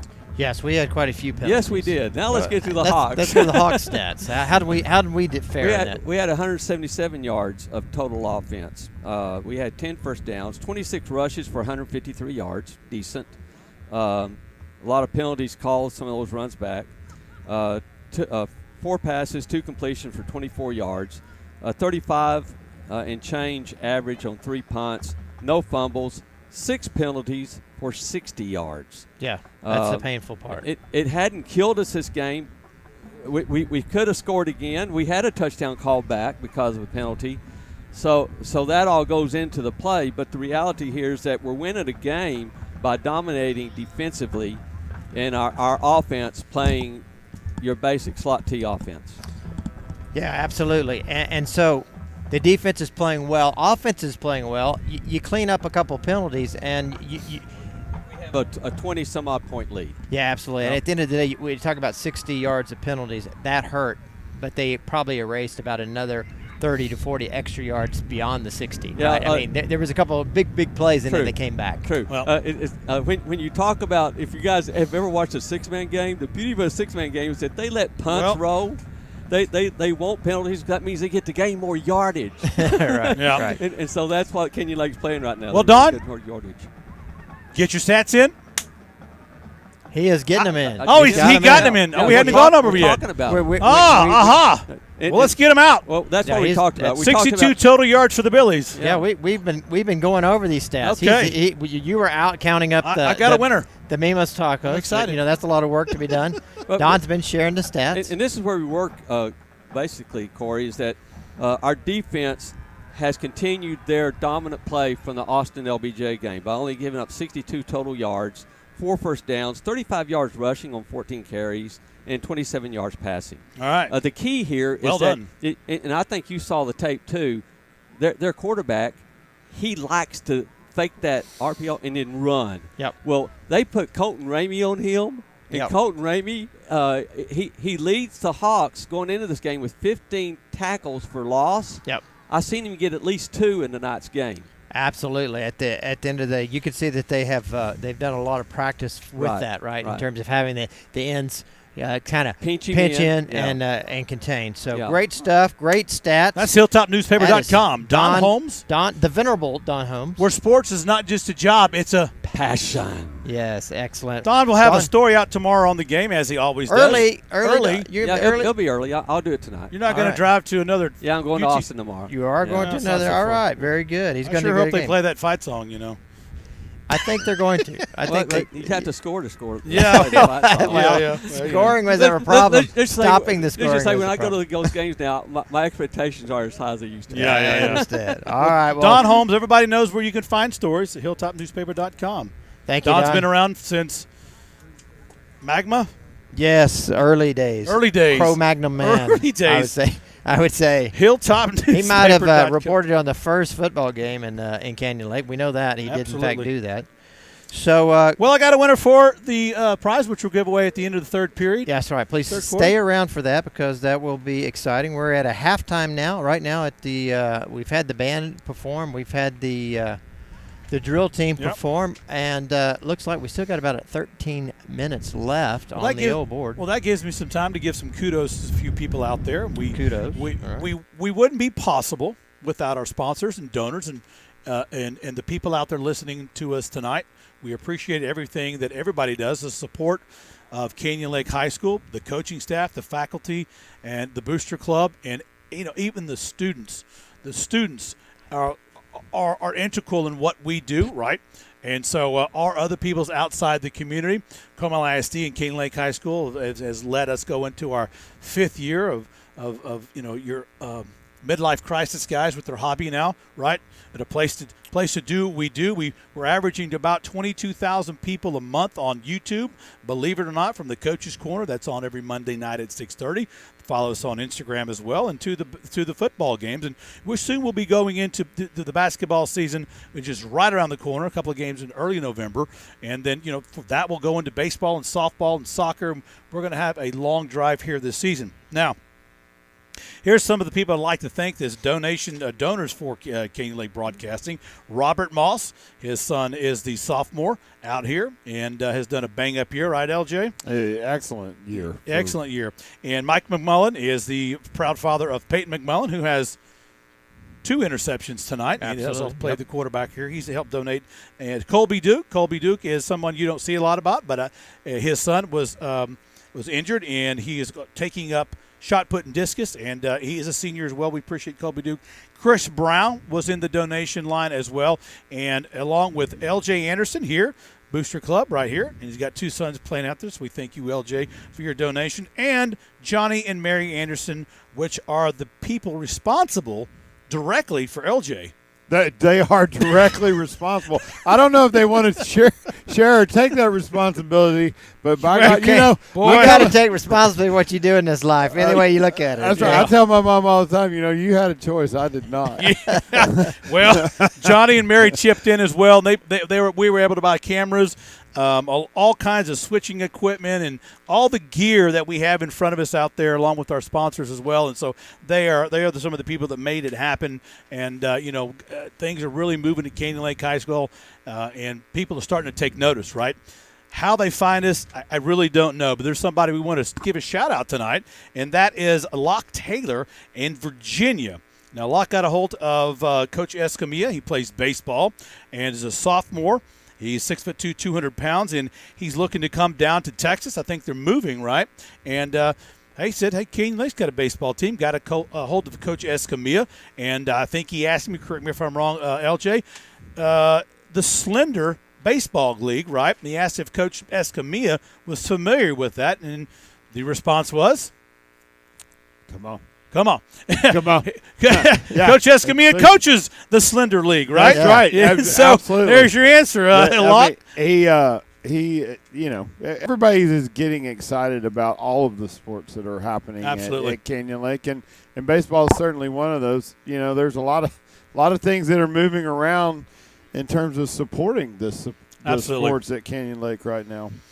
They sure are. A lot of big things happen. Some of the bigger things that have happened this week at the Booster Club meeting. LJ, do I need to get a drum roll, or are you just fine with coming out with it to let everybody know what's going on across the fruited plains there? We've had an exciting week as the Booster Club. It's always fun and when we get to talk about what we give to the community or to our athletes or to our athletic departments.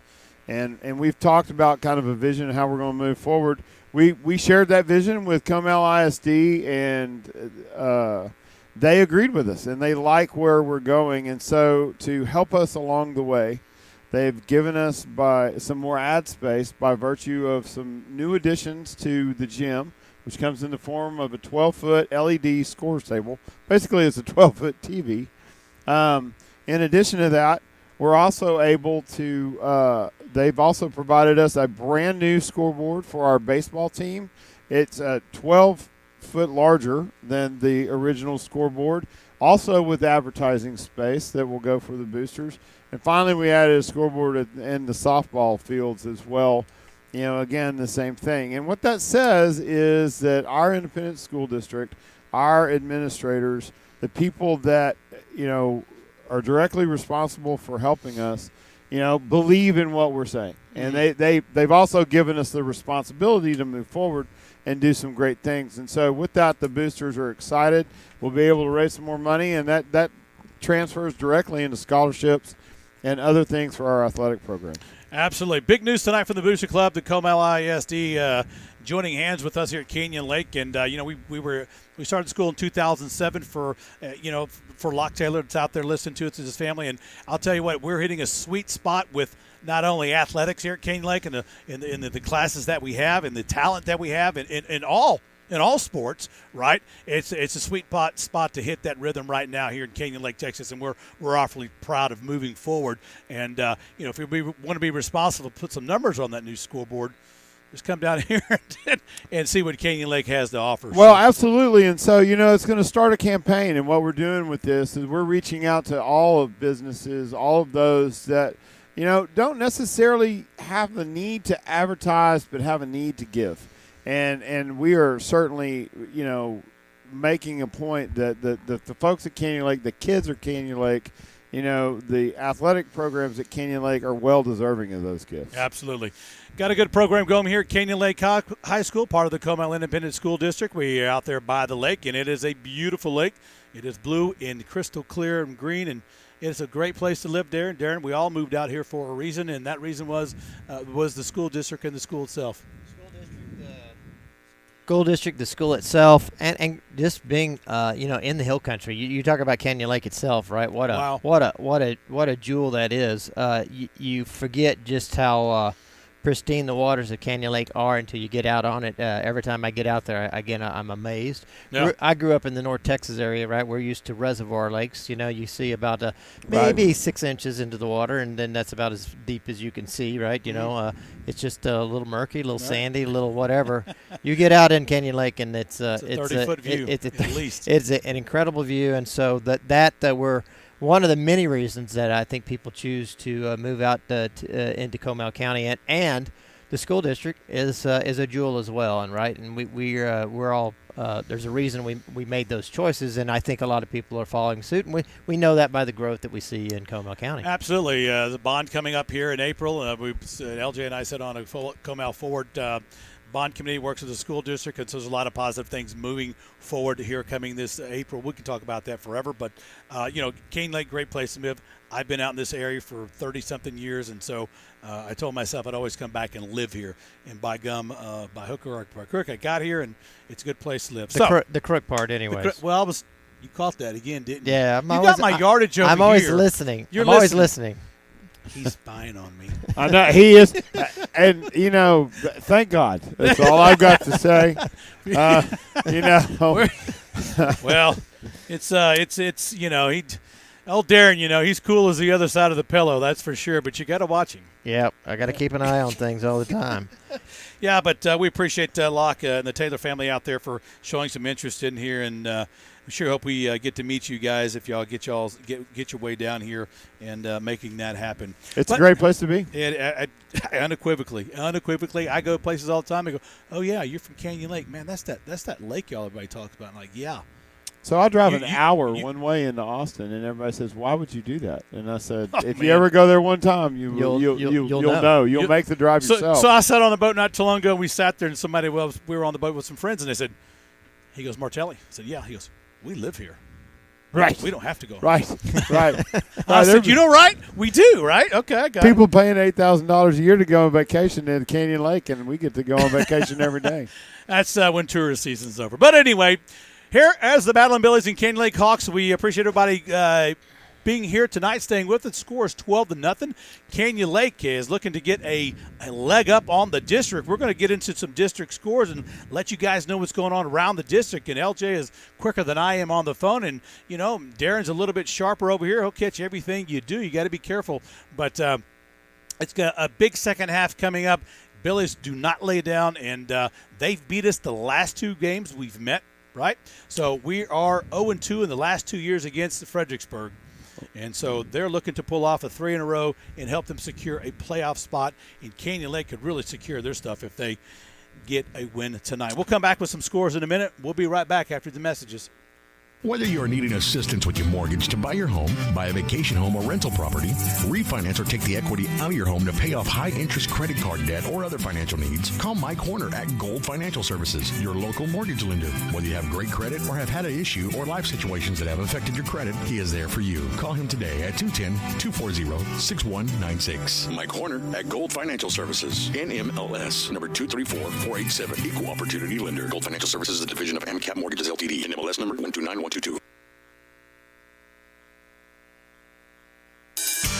Hey, Hog fans, did you know that not only is Hog Country a fantastic place to live, but Comal County and surrounding areas are amongst the fastest growing areas in the entire country? If you or someone you know is considering buying or selling any type of real estate, call your Hog Strong Realtor, Steve Crisp. Steve has lived here for over 20 years and is very knowledgeable about the current real estate market here in Hog Country. Steve is a realtor with Berkshire Hathaway Home Services, Don Johnson Company, located right here in Canyon Lake, home of the Mighty Hogs. Whether you're interested in selling or buying, let Steve go to work for you, furnishing all the information needed to make an educated real estate transaction. Due to the strong real estate market, our property here in Hog Country has and continues to appreciate in value. If you own real estate and would like a no-obligation market analysis on the current value of your property, give Steve a call at 830-832-0257. That's 830-832-0257. Go Hawks!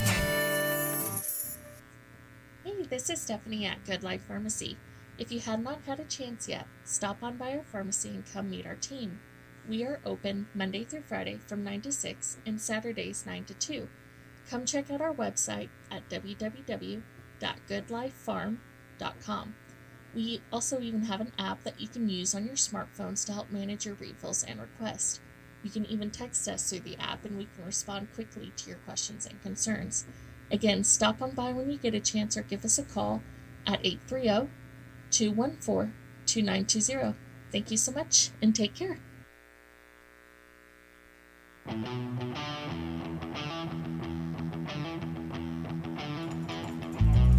not saying a word about that. I'm just saying, we've made a couple of adjustments.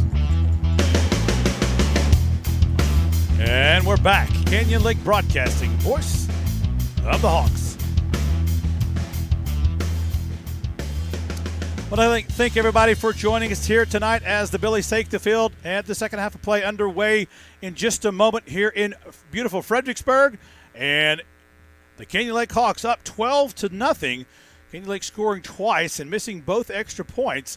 And that is the 12 that's on the board. And to be determined is Fredericksburg could get on the board as well. And you know that they've got everything up their sleeve and plenty times to offer it as we come back. Canyon Lake Broadcasting, voice of the Hawks here as we begin the second half of play. Canyon Lake has a third down conversion of just over 62%, and they're at 70% on third down conversions for the Hawks.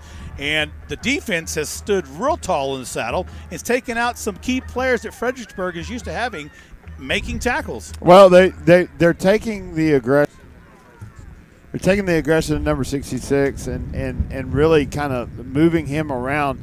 They've made a change and they're blocking down a little bit. They've double teamed him. Crisp is kind of leading the charge and blocking down on either side with the guard. And they're really kind of creating some resistance, making him push against the play, and then they're running off his back hip. And it's really allowed us to free up some space because they're certainly getting some penetration. We've also been able to do a really good job getting up the field and sealing off the linebackers who have been, as we talked about before we started, 88 tackles coming into this game. They're twice as many as anybody behind them. Absolutely. But just a super job of adjustments before the half that Moses needed to make to put us up 12-0. Well, Canyon Lake will be receiving the kickoff here to the second half. Now, don't be surprised. Canyon Lake has their hands team on the field. They'll do an onside kick because they have to win tonight. They did it twice last night against the JV, even after they did exactly what they just did. They went on an onside kick, and they can do that very well. So Canyon Lake has got to be prepared for an onside kick here. Coach Moffitt has nothing to lose and everything to gain in tonight's game. And they're going to kick one downfield, and it's going to go all the way to Pauly. He'll take it out to 10, drops the ball. He'll pick it back up, stutter step at the 15, and that's going to be into that run back at the 20-yard line. So Canyon Lake does avoid the onside kick. We appreciate everybody being here tonight, and we can always follow Canyon Lake on Facebook page and Instagram, and here on Canyon Lake Broadcasting's YouTube site. All games are recorded, so you can go back and take a look. Well, Canyon Lake will have it 1st and 10 at their own 20-yard line to start the second half of play as Peyton McMullen comes in with Dalton Stanley, number 4, Chris, the senior, at center. They'll break the huddle and come out. First down, Canyon Lake. It's going to be Viatric looking to pick his way through, and I'll tell you what, they shut the door on us that time, LJ. They sure did. And at that time, backside linebacker penetration, number 33, did a good job of coming up and sealing the hold. This is the linebacker pursuit that we talked about. Again, their leading tacklers are 33 and 21. Yeah, that's Seidenberger, number 21. You're right, making the stop. And so, super aggressive pursuit. Second down, and we're going to call it 9, maybe a yard gain on the play. It's going to be Bates, and he's going to get buried up the middle on the tackle. It's number 66, Will Bolding. We just talked about him, how they've taken him out of the play, and he's back into it. That's for sure. Okay, so they made an adjustment. They just put him in there and shot the gap. So they're shooting him straight up the field in order to be at the point of contact. He's getting there before the double team can get to him. Well, it's going to be a 3rd down and 9. Canyon Lake in the hole early here on the first possession. They've got to get a first down. I'd hate to give it back that quick to the Billies. They can score in just a moment's notice. Green and Spalding split out. Rolling out it's going to be the peanut play, and they're not going to go anywhere. Bolding on the tackle. Oh, Canyon Lake thought they were going to get away with the peanut play with Bates, but they sniffed that one out. And that was number 22. I'm sorry, on the peanut play. Oh, it was 28. I'm sorry. It was Bates. No good on the first down, guys. 4th down and long. They'll punt the ball with Pauly. Corey, you made a good point a while ago about nothing to lose and everything to gain. They can play with a little more abandon, so they can take a lot more risks than Canyon Lake can afford to take. There's the kick by Tyler Pauly at the 49-yard line. It'll go out. So Canyon Lake's going to have to stand tall again. It is a 12-0 precarious lead here as the second half gets underway. Canyon Lake stifled right off the bat. That was something they didn't want to do. And Coach Green's talking to Daniels down there, Garcia, about what could have been. Well, they were talking about the adjustment that they make, so we look for change. 1st and 10, Emil in the shotgun. It's going to be a jet sweep play. Here comes Canyon Lake up. There's going to be Ramey.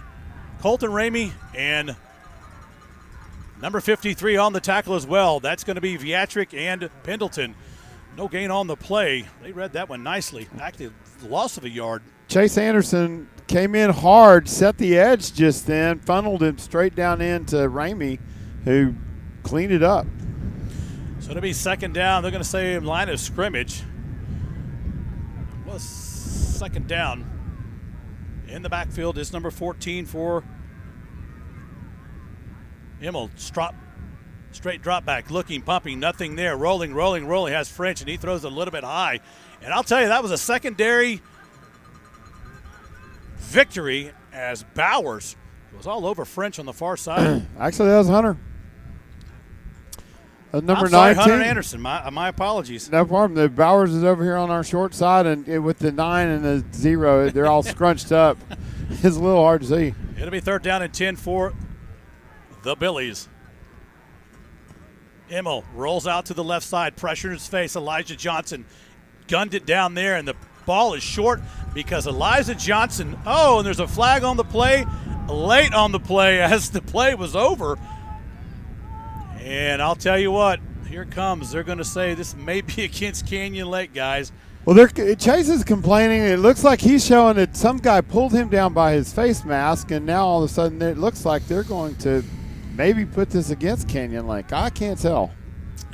Well, we'll have to wait for the call either way. Canyon Lake is arguing, and here comes the call. Number 19 wasn't even close to the play. That's the second mistake I'll say. Number 19 was on the complete opposite side of the field. Yep, that's a fact, folks. It's 1st and 10 Here at we the go. 40-yard line. Reminiscent of the 2018 football game here at Fredericksburg when we had them pinned in a penalty on a call. Gave the Billies 6 points. Immel takes the ball. It's going to be a quarterback keep, and there's the big play right after a penalty. And Immel gets across to the 22-yard line, making the 27. 1st down, Billies. They'll get in the hurry-up offense on a call that gave life to the Billies. They'll get in the hurry-up offense. Here comes Immel and the big red machine. Immel takes a snap. RPO gives it right up the middle. Pendleton hits it. And Sean Pendleton on the tackle. Number 11 on the carry for, that's going to be French. He'll get out to about the 22-yard line. Gain of 4, 2nd down and 6.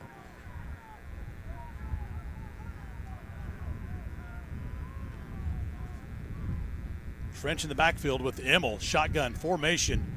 Snap direct. It's going to be a give to French again. Here comes Canyon Lake. French squeezes through the left side. And the momentum has changed based upon a play.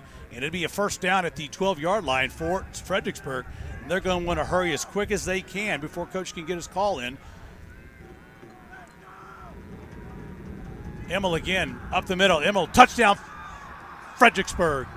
And just like that, Fredericksburg gets on the board here in their first possession on what otherwise would have been a good stance for the defensive play for Canyon Lake. Things are getting chippy already. Yeah, out it was there, Gavin folks. French up the middle with the ball. Again, in a hurry-up. It's almost one of those situations where you question whether you call a timeout just to kind of get your guys regrouped. That's exactly right. As fast as they were moving the ball, you almost need to take something to just take a little rhythm or a little wind out of their sails. They certainly had Canyon Lake on their heels. You hate to waste a timeout this early in a half, but the extra point attempt is up and good. So it's 12-7 for the score here early in the third quarter. 8:13 to go, and the Billies come roaring back here and put 7 points on the board. And it's a different ball game just like that. We talked about that a while ago, or at least I'd mentioned that momentum change is everything. And once they get going, as they have in the films we've seen, once they get that 1st down, right, they'll keep going and going as quick as they possibly can to keep the defense off guard. As Darren mentioned, it's debatable where you call a timeout or not, right? But for sure.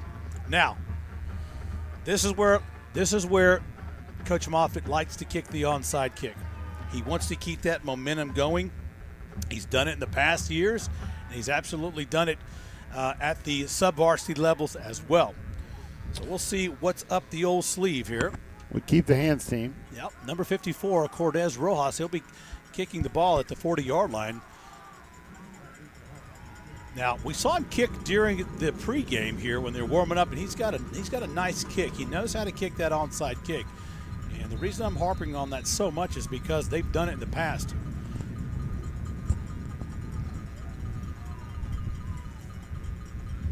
So we'll see what they do. Does he roll the dice here and try to maintain the momentum? kick it deep and get on his defense. Yeah, I'll kick that one deep for sure. And Pauly goes over his head. Oh, my goodness. And Pauly thought the ball would go out of bounds, and Canyon Lake's going to have it at the 2-yard line as the ball checked up, and he didn't take it and run. Well, he didn't have a place to go, quite frankly. He waited because he thought the ball would either go into the end zone or out of bounds, and literally the ball just dies dead at about the 1-yard line. He picks it up, looks up, and is a little bit frozen. There's not much room to go, and at that point the defense is right on top of him, knocks him out of bounds. So it'll be 1st and 10, Canyon Lake at their 2-yard line. Their backs are against the wall in shadows of their own goalpost as McMullen comes in, and Canyon Lake. Well, this is gut check time. This is where you're going to show what you're made of, and Canyon Lake, it's their first possession of the half. They have to decide are they going to take the ball and take it down the field or not. And it goes Bates up the left side, and Bates will get across the 5-yard line. Check that. That's their second possession. Maybe second down, and I'm going to call that a long 4, maybe second down and 5. Ball at the 7-yard line.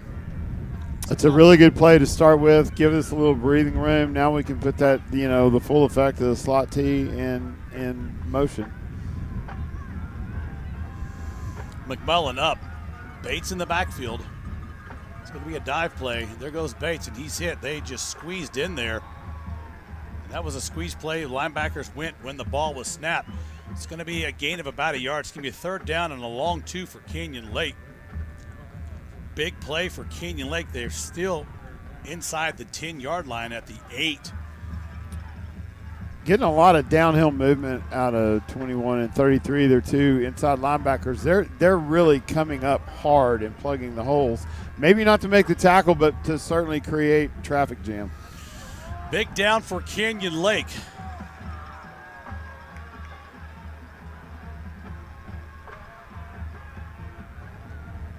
Bates hemmed in. He won't get to the 9-yard line. It'll be 4th down for Canyon Lake. The linebackers on the way downhill as soon as the ball was snapped. To Fredericksburg, the Battling Billies have a different tempo here in the second half. Well, that's a big stop for Fredericksburg right there. They're going to force them to punt deep in their end zone. Probably going to get the ball back with good field position. Kick end over end high. Pauly gets the ball down there. It's going to take a Canyon Lake bounce across the 45, all the way down to about the 42-yard line where Jeremy Green will down it. Good kick by Pauly out of the end zone tonight, guys. That's twice he's kicked the ball deep in his territory and really kind of gotten out of a big jam. It's gut check time, Darren. It absolutely is. This is, the defense stopped them, had a bad call.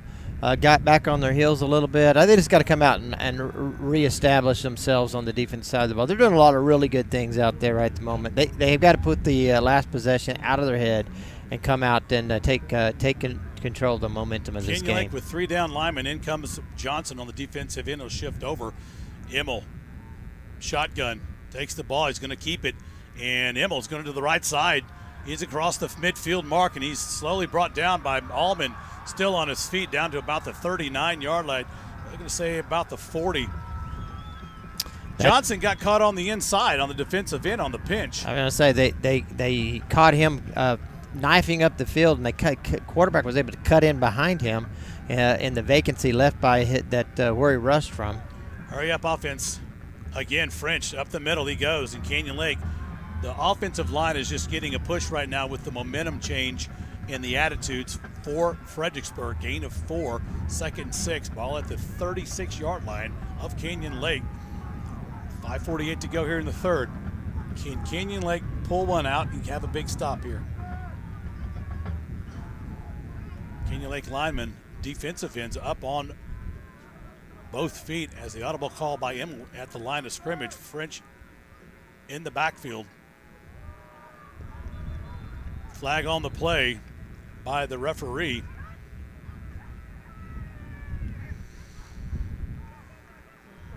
False start on the offense. That'll put him back 5 yards. Well, that's the sort of thing Canyon Lake needs for Fredericksburg to make a few mistakes on their own part, right, and put themselves back behind the sticks a little bit. So it'll be 2nd down and 10. Twins right and left for Fredericksburg. French in the backfield again. Immel audibles at the line of scrimmage.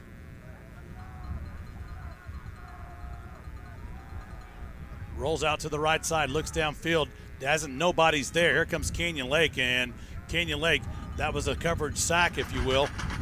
No gain on the play. Good job by the defensive secondary. Exceptional job. You know, when he started to roll out, he did have a guy release and kind of get open, but he never saw him. You know, you need to get in there in 2.5 seconds and create some noise, you know, and he gets happy feet and tries to roll out of the pocket. 3rd down and 10 for the Battle Billies here. Tight set formation, Twins left and right. Shotgun, French moves up. Snap, it's going to be quarterback keeper. And I think it was a blown play. And down goes number 10, Immel. 1 gain on the play. It'll be 4th down and 9. Colton Ramey comes in and just wraps him up and brings him to the ground. It gives him no place to go. So that's a big stop right there. It's 4th down. We'll see what Fredericksburg does. 4th and 9. Will Lance Moffitt roll the dice here and go for it? 3:59 to play in the 3rd quarter, and looks like they're going to have shotgun formation again. Immel, this is not their typical punt formation for a pooch. They're going to go for it. Immel drops back, rushes on, looks downfield, has a man long downfield, and pass caught. Down at the 5-yard line, make it the 7-yard line. Number 4 on the reception, in between 2 receivers, all over him, and that's Jinsky. Hey, good coverage. That was just a heroic catch. I mean, he literally airborne catches the ball over his head. At 1st and 10, here comes a jet sweep by Beard. Flag on the play as Beard, number 6, gets upfield inside the 5.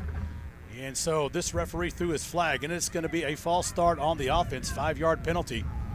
That'll negate that play and push Fredericksburg back. So it'll be 1st down and goal from the 15. So I got a little excited on the Fredericksburg side, but Moffitt is not happy at all.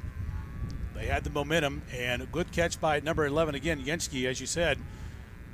Canyon Lake just almost there on that play, folks. Had good coverage in front of him. As you said, it had to be a circus catch, and literally he lays out, catches the ball over his head probably 5 out of 6 times you don't catch that ball, but he did, and here's Fred with the ball trying to make something out of it. 1st and goal from the 15-yard line as Immel takes the ball. It's going to be an RPO. He's going to keep it. They block that right side, and Immel takes off, and he's still on his feet. He's going to make the corner into the 5-yard line. They're just sealing that left end over there on the far side of the field. That's 3 times they've done that.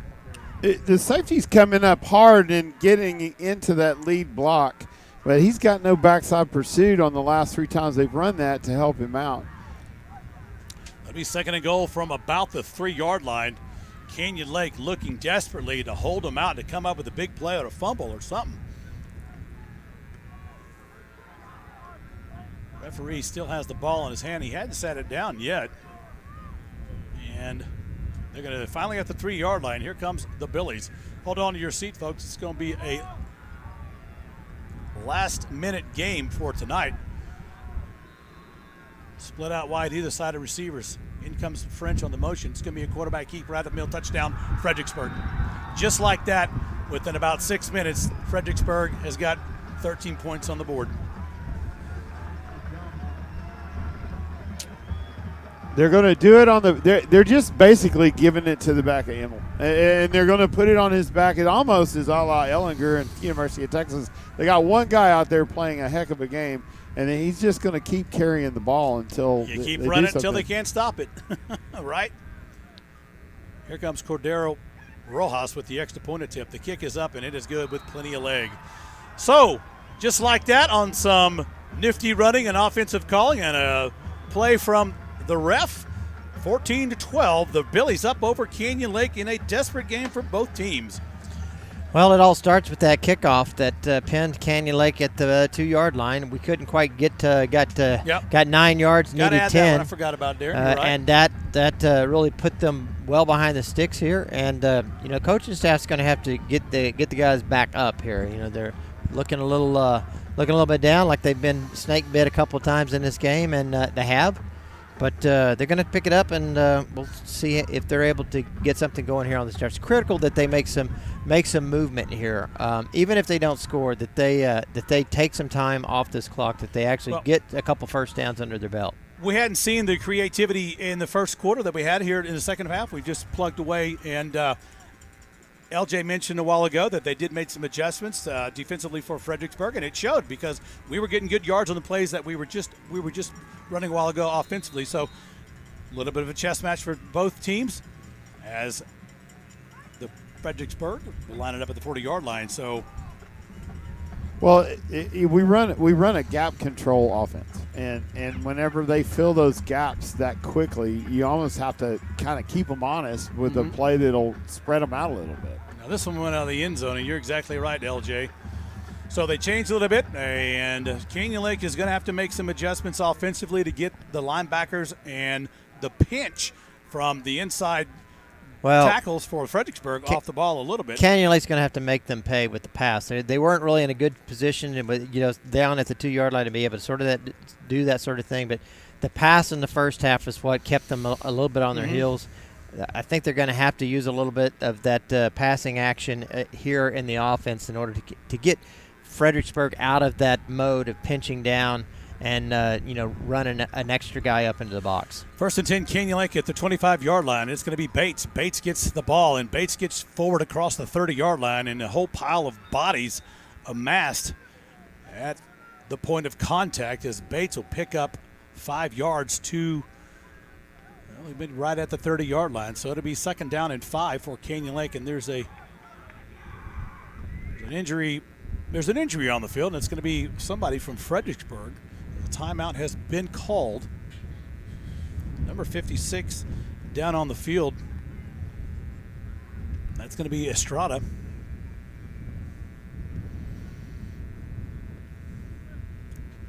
How about some scores from the around the districts, LJ? I haven't gotten an update yet. You just caught me with that sounded like I had a mouthful of peanuts. Yeah, mashed potatoes or something.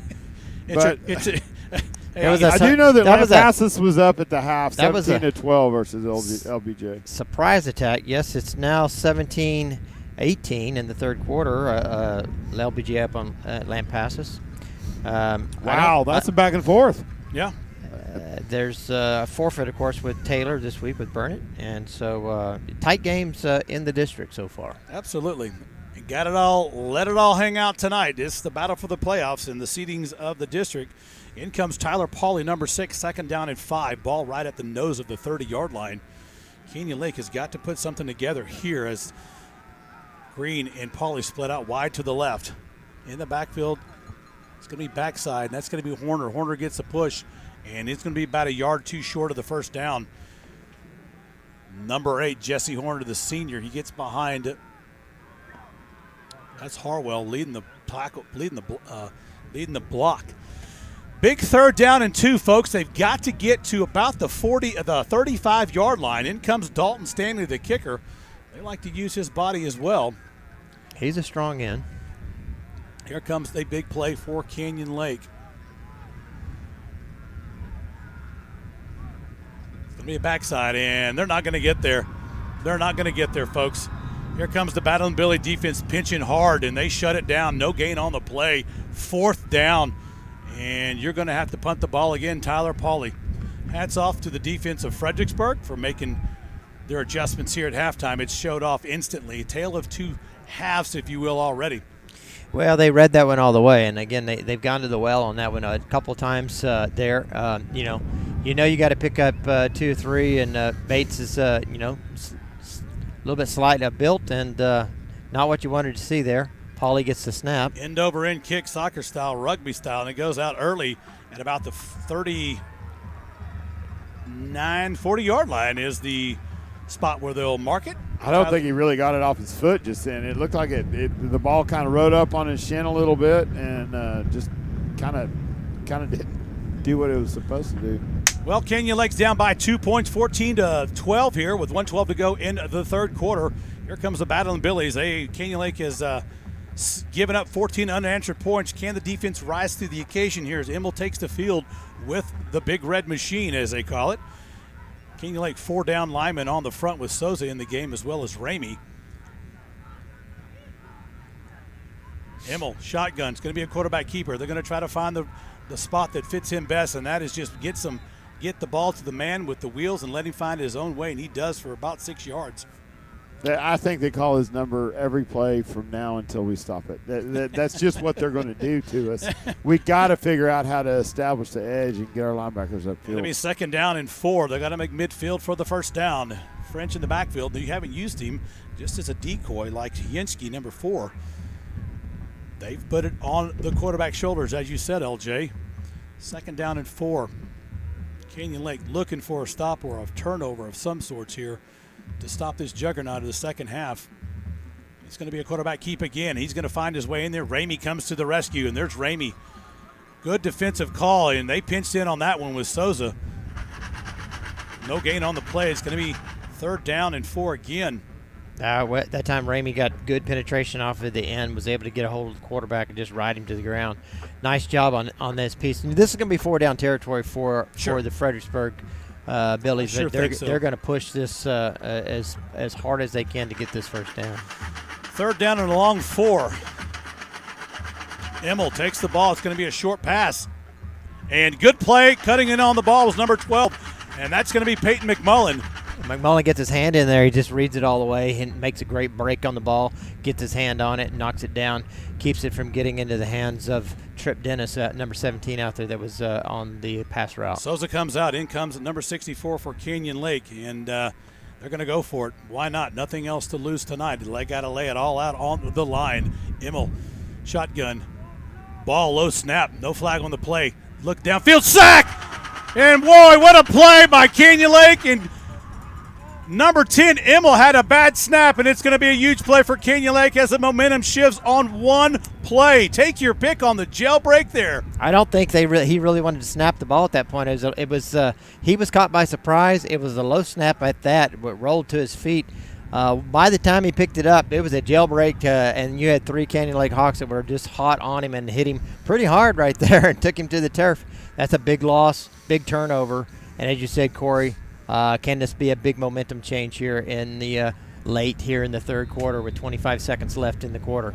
Here comes Canyon Lake looking to capitalize. It's going to be a quarterback keeper. And there goes McMullen, and McMullen's going to cut across the 35-yard line down to about the 32. We'll mark him at the 31. Quarterback keep design. Now, he had a lot of success with that same play this year. 2 touchdown runs on that. As time expires here in the third quarter. Your score, Canyon Lake 12 and the Battling Billies 14 as time expires here. Well, guys, it's going to go down to the last minute or two, as we said at the beginning of the game. And when they get back, it'll be 2nd down and 4 for Canyon Lake to start the fourth quarter. Canyon Lake reeling offensively with no yards to be gained on several different plays. You know, we look at key plays that break the momentum of a team. One was surely a call. One was Darren talked about the Poly incident in the corner where the ball just checked up and did not go out of bounds. How many times has that happened?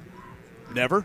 But it pivots in games like this. So you're going to have to see Canyon Lake show some maturity here and come out and put some points on the board. There's 16, 17, 18-year-old kids out there, and it's all about emotion, right? And in the moment, you know, can you rise up against what's the adversity that you have? And quite frankly, no first downs for Canyon Lake in that quarter, and that's a tough place to be. This is it's a big possession here as they get the ball, have the ball to start the fourth quarter.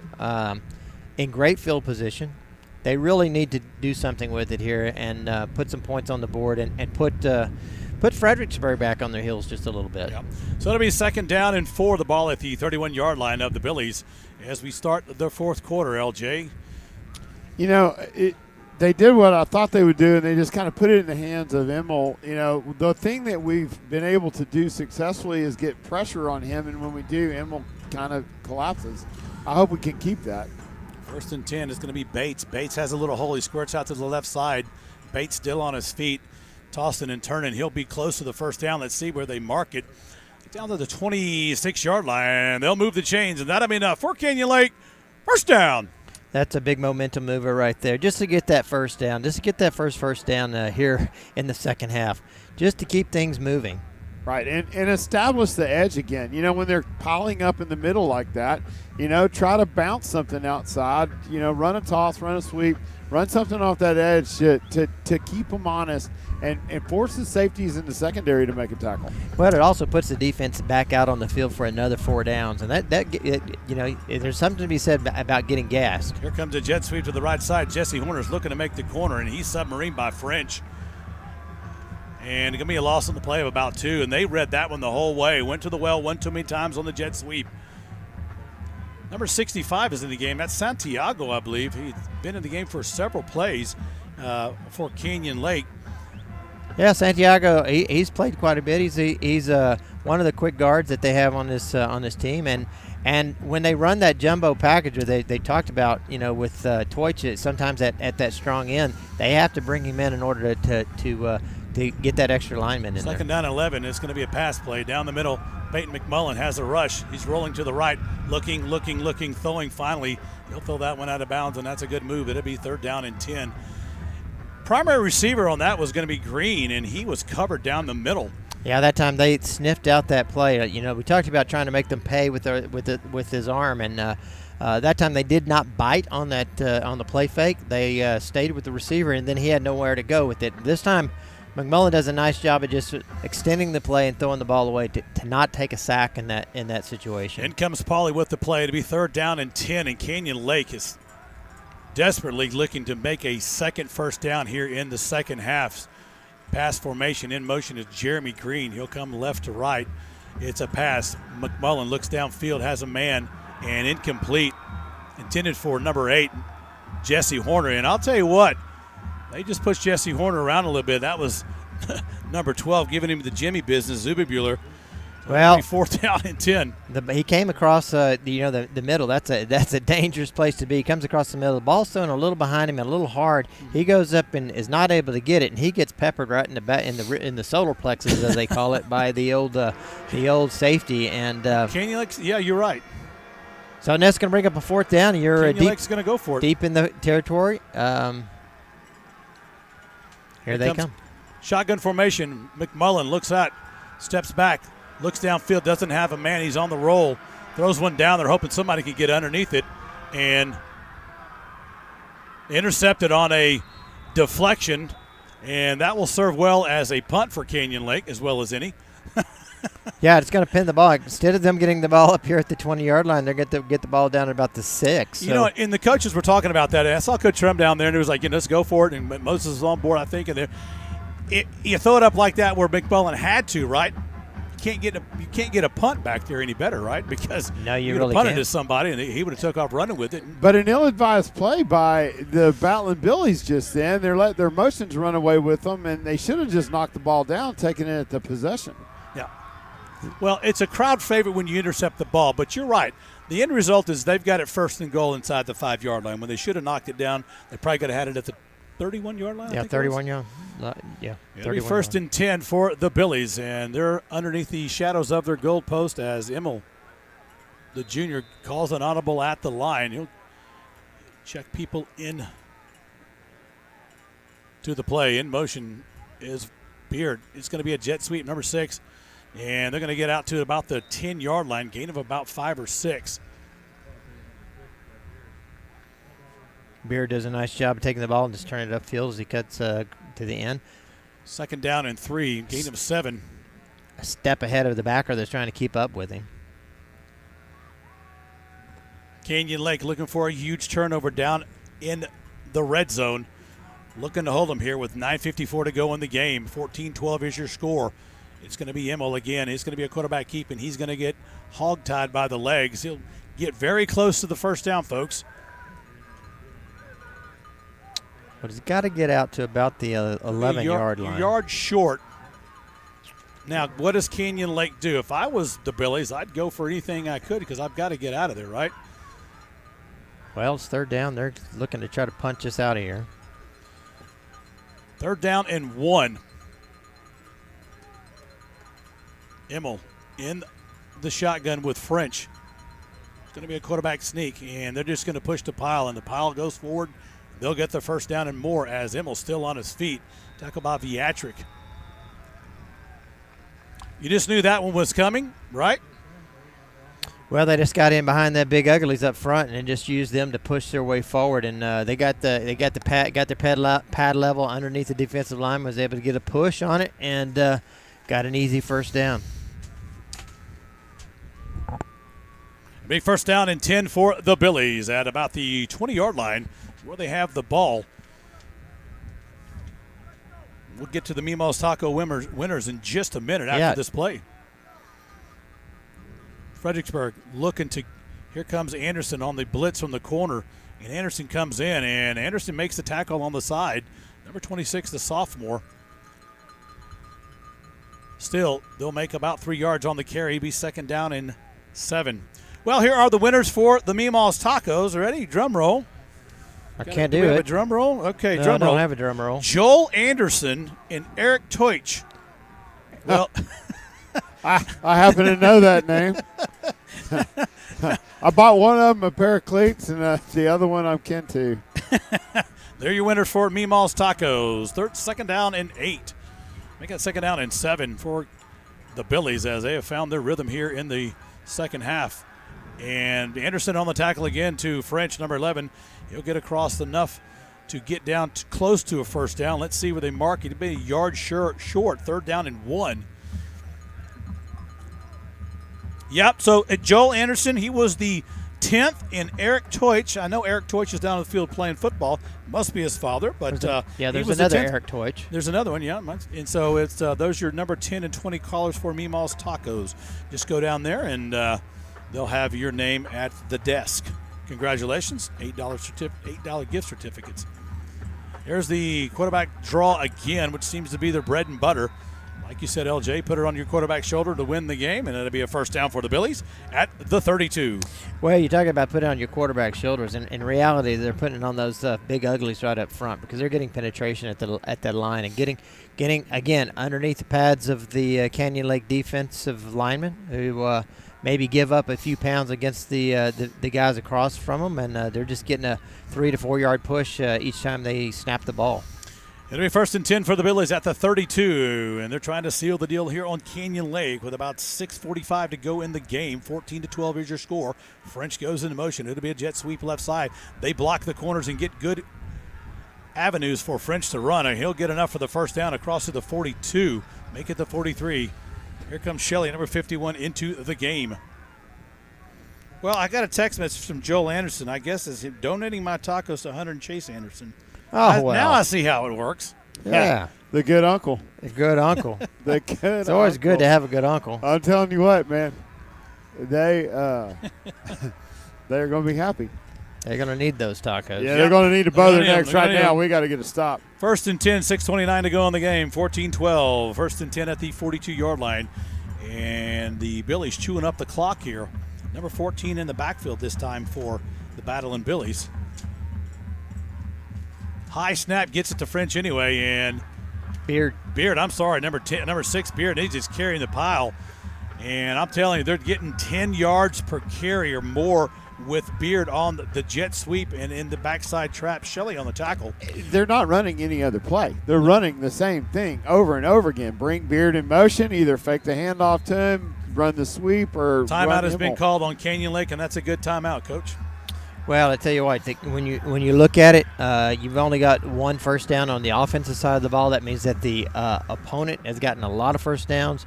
Your defense has been out on the field for a long time, and you're beginning to see them wear down a little bit. And so, the speed to the ball, their ability to attack up the field is not as crisp as it was early. And Fredericksburg is right now they are grinding this out. This is the classic grind it out. And you said they're running 2 or 3 plays. They're using the quarterback and using Beard. That's pretty much the recipe. They're not going with a charcuterie of plays. No, They're just going with charcuterie. Charcuterie of plays. Charcuterie. Or charcuterie.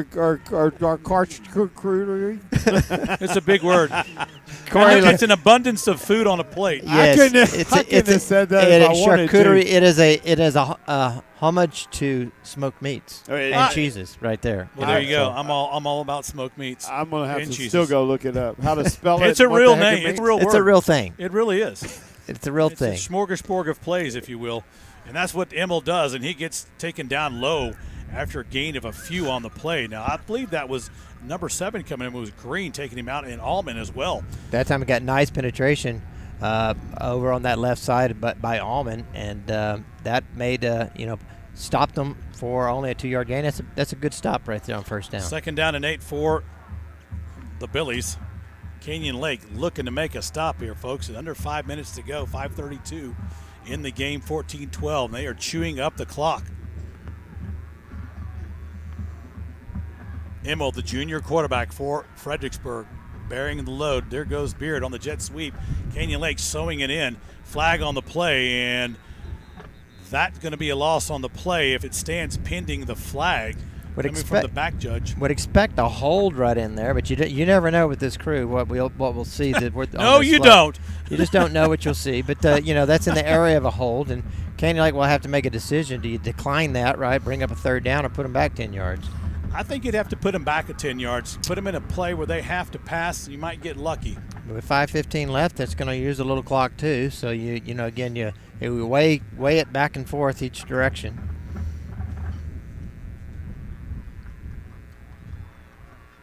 Well, it is going to go against the Battling Billies. They're pushing them back, but still, it takes a while to get this call out here.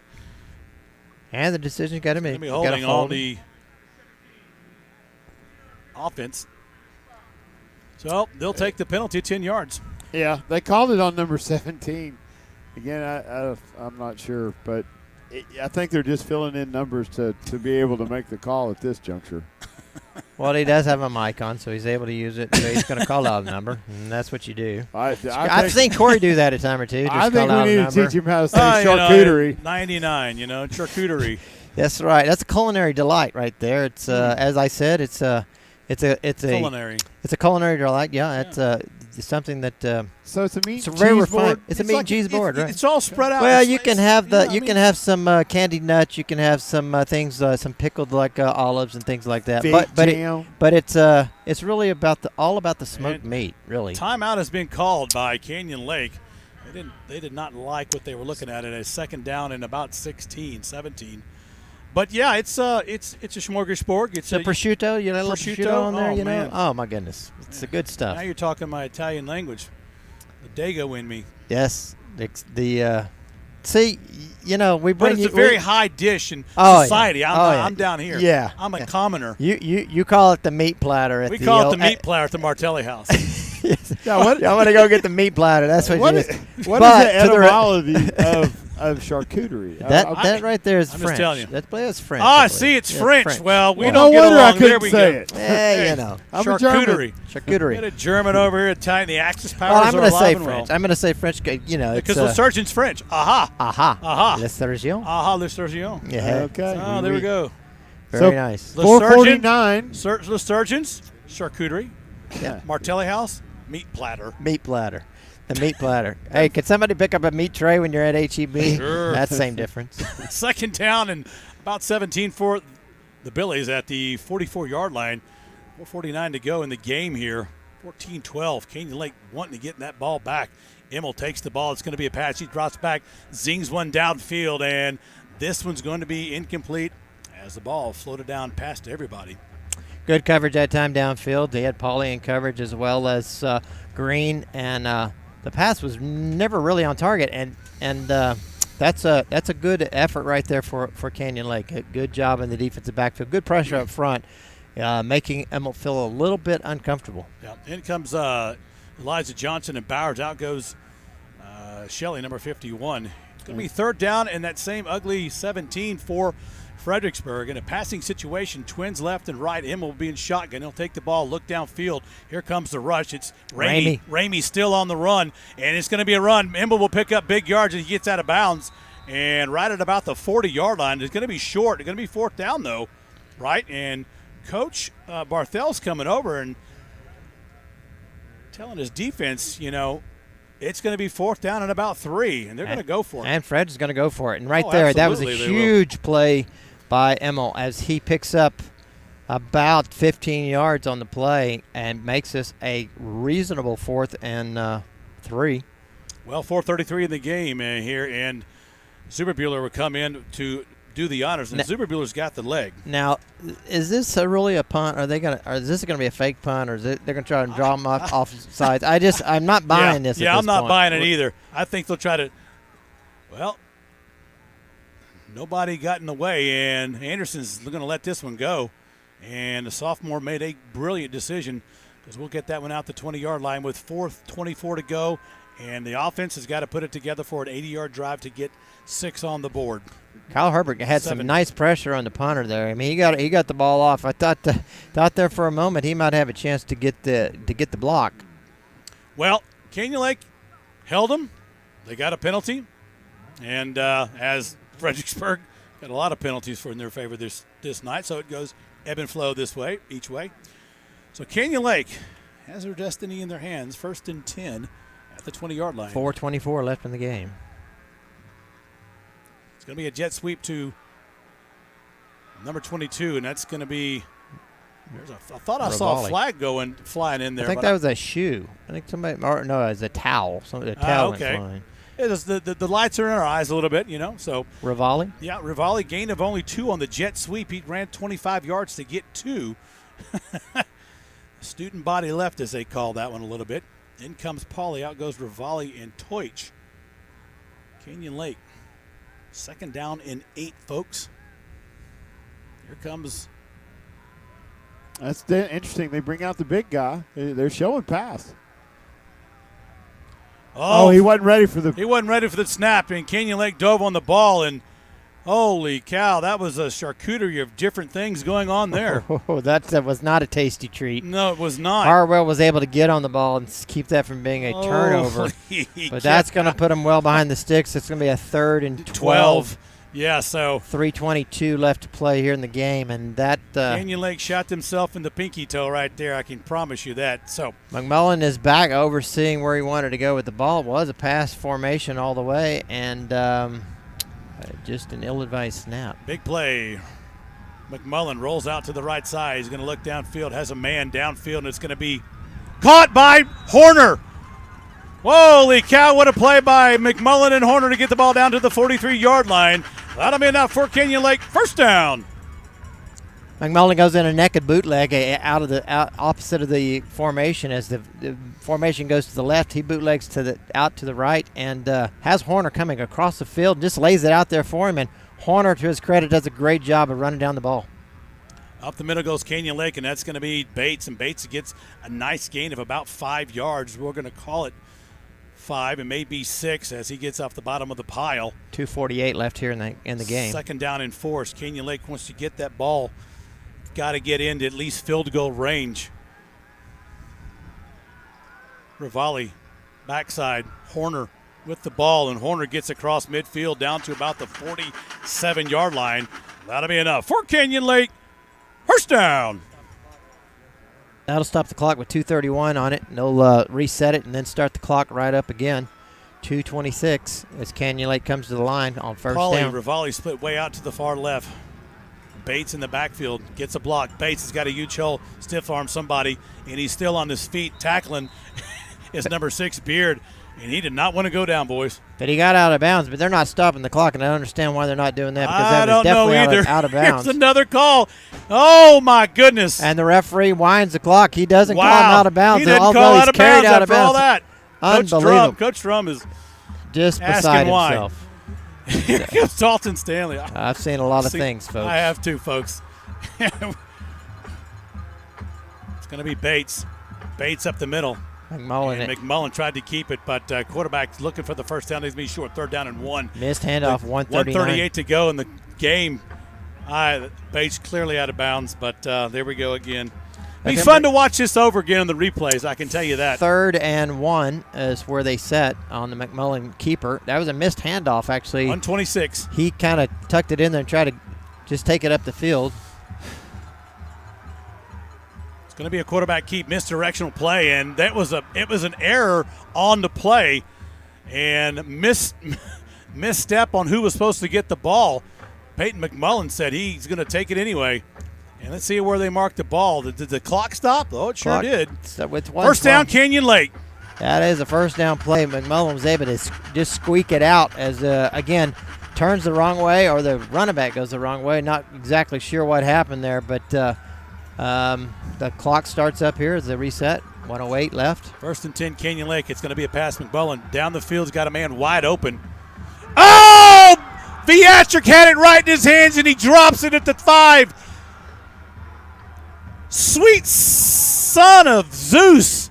Oh, my goodness. Viatric was waiting and backpedaling on the ball, and he's just waiting for that ball to get in his hands, and it hits him and drops to the ground. Stop the clock with 1:01 to go in the game. 2nd down and 10. It doesn't get any stressful than this, folks. 2nd down and 10. Canyon Lake backside. It's going to be Bates. Bates has got the corner. Bates is across the 30 and shoved out of bounds. Did they stop the clock? Let's see. Yeah, they sure did. 54 seconds. He ran about 10 yards out of bounds with the ball. That'll be enough. For Canyon Lake, first down. So plenty of time. You don't have to press and make a mistake here. They're on the 25, 54 seconds. There's Canyon a Lake's lot got of two things that we timeouts. can do. You're only down 2. 2 points. Timeout called by the Billies. It'll be 1st and 10 at the 25-yard line. And we made the call. This will go down to the last minute, and it is. If anybody needs to press or it should be panicked right now, it does not need to be Canyon Lake. They need to just calmly play their game.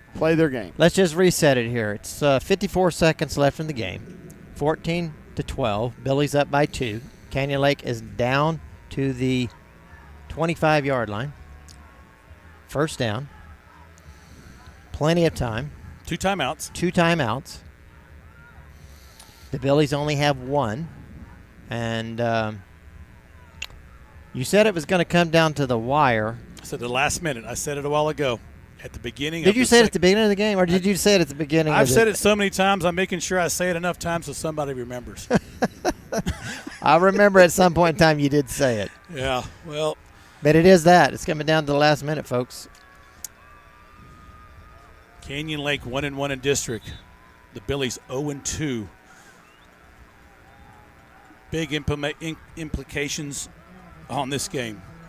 What does Coach Moses, the offensive coordinator, have up his sleeve? We'll soon to find out, folks. Hang on to your seat cushions or get up and stomp around your living room. This is why we play Friday Night Lights. 1st and 10, Canyon Lake. 54 seconds to go. Backside. And they'll get a yard or 2 on that one, but the clock's going tick, tick, tick, tick, tick, tick, tick, 46, 45. 44. Got to get up in a hurry mode. They got to throw the ball to stop the clock. They've got to get into a pass mode where they can Rivalli in motion. McMullen's got to get rid of it. He's got a man. Oh, and he got hit in the back. Hit in the back. Holy cow, they hit him before the ball got there. That was Horner. And that'll stop the ball with 29 seconds. You can't hit somebody until they get the ball. That's a no flag on that. I'm sorry, right folks. I really am. No flag on that. I'm just wow. He goes through the offensive player on his way to try to knock down the ball. Well, that's a new one on us. That's some unbelievable refereeing tonight. It is what it is, man. It's going to be 3rd down and 9. King Lake still has 1 timeout left. McMullen rolls to the right, looking downfield, has a man. It's going to be incomplete. What a catch. Did he catch it? Or did he no, not? I he couldn't did not. see. No, they rolled it incomplete. Well, this is it. Well, it's going to now come down to the leg of Dalton Stanley. Can he kick a field goal that far? Let's tell you, what's Coach going to do? That's going to be 4th down and 8. That would be a 33-yard field goal from where he sits right at the moment. So you got 10 added to that, so it's 10-20. They're going to go for it. Paulie's in there. They're not going to have Dalton Stanley try to kick a field goal. There's the game, folks. They've got to get the first down or it's over. 23 seconds left in the game. Timeout has been called, and I believe it was called on Canyon Lake.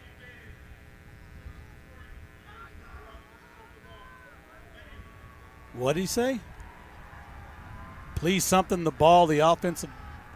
I have no idea what he just said. I don't know. We don't know what happened there. Shotgun formation. This is it, folks. McMullen rolling. Blitz is on. And Green catches and steps out of bounds at the 7-yard line.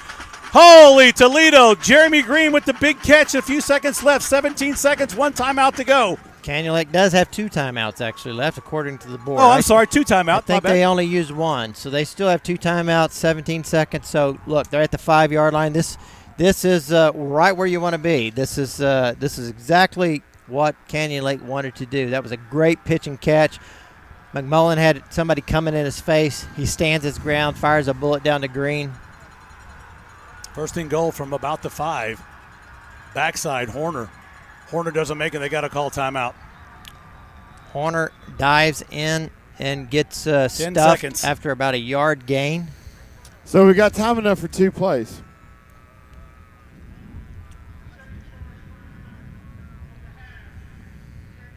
All that German food that I ate this afternoon. Not setting well? No. It's not setting Nope. well. Nope.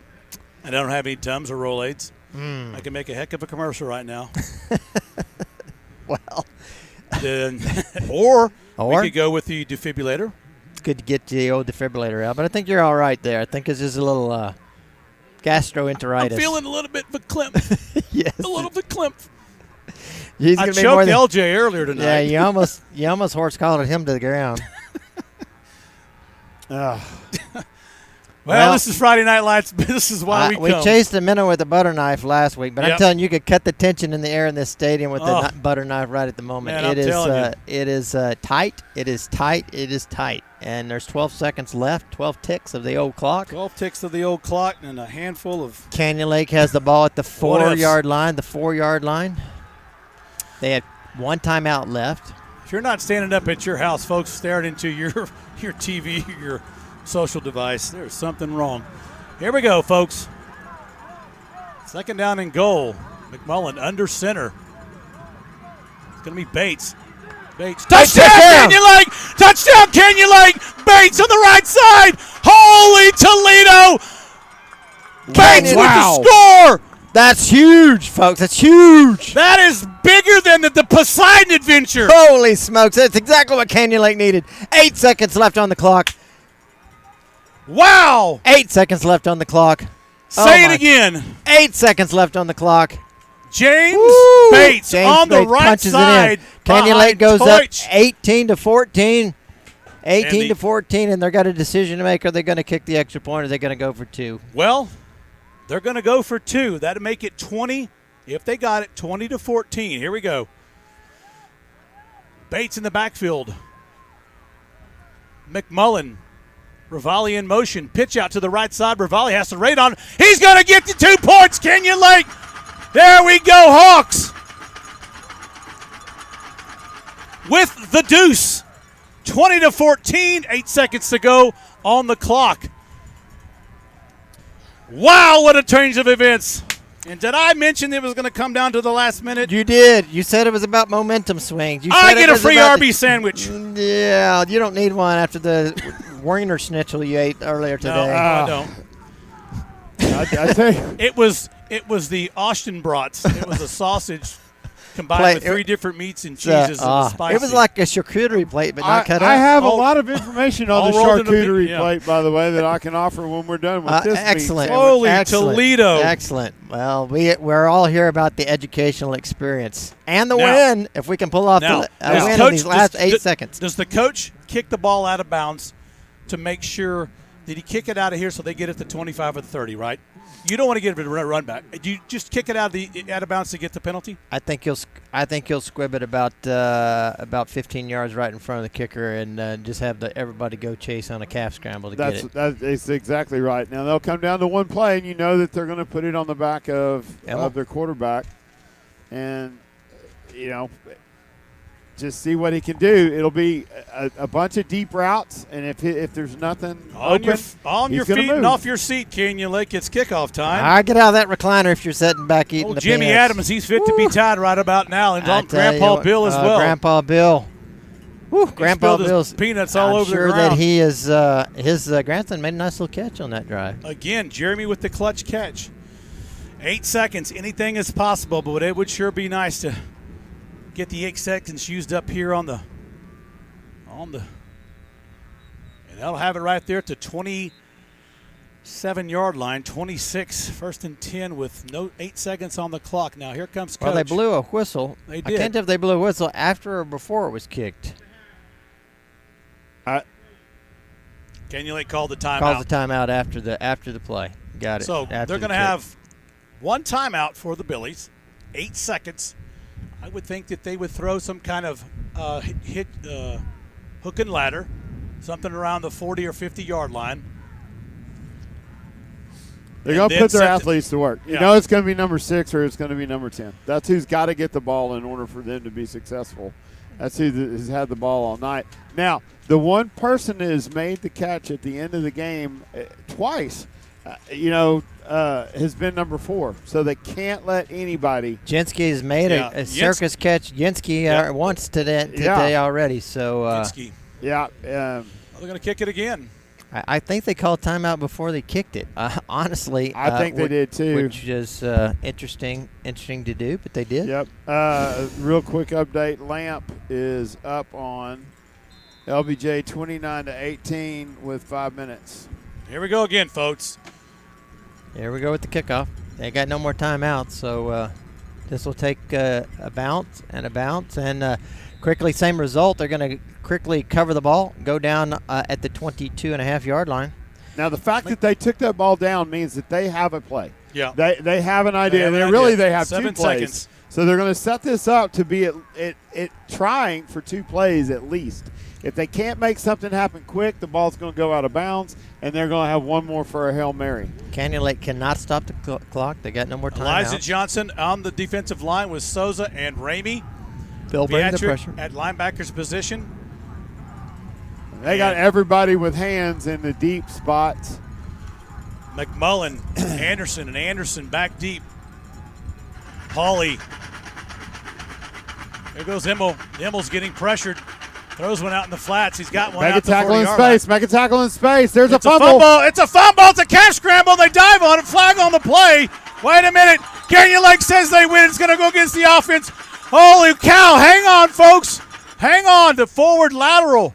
The ball did get kicked forward. That's a penalty in and of itself. But Canyon Lake did No cover. time on the clock. What's the call, ref?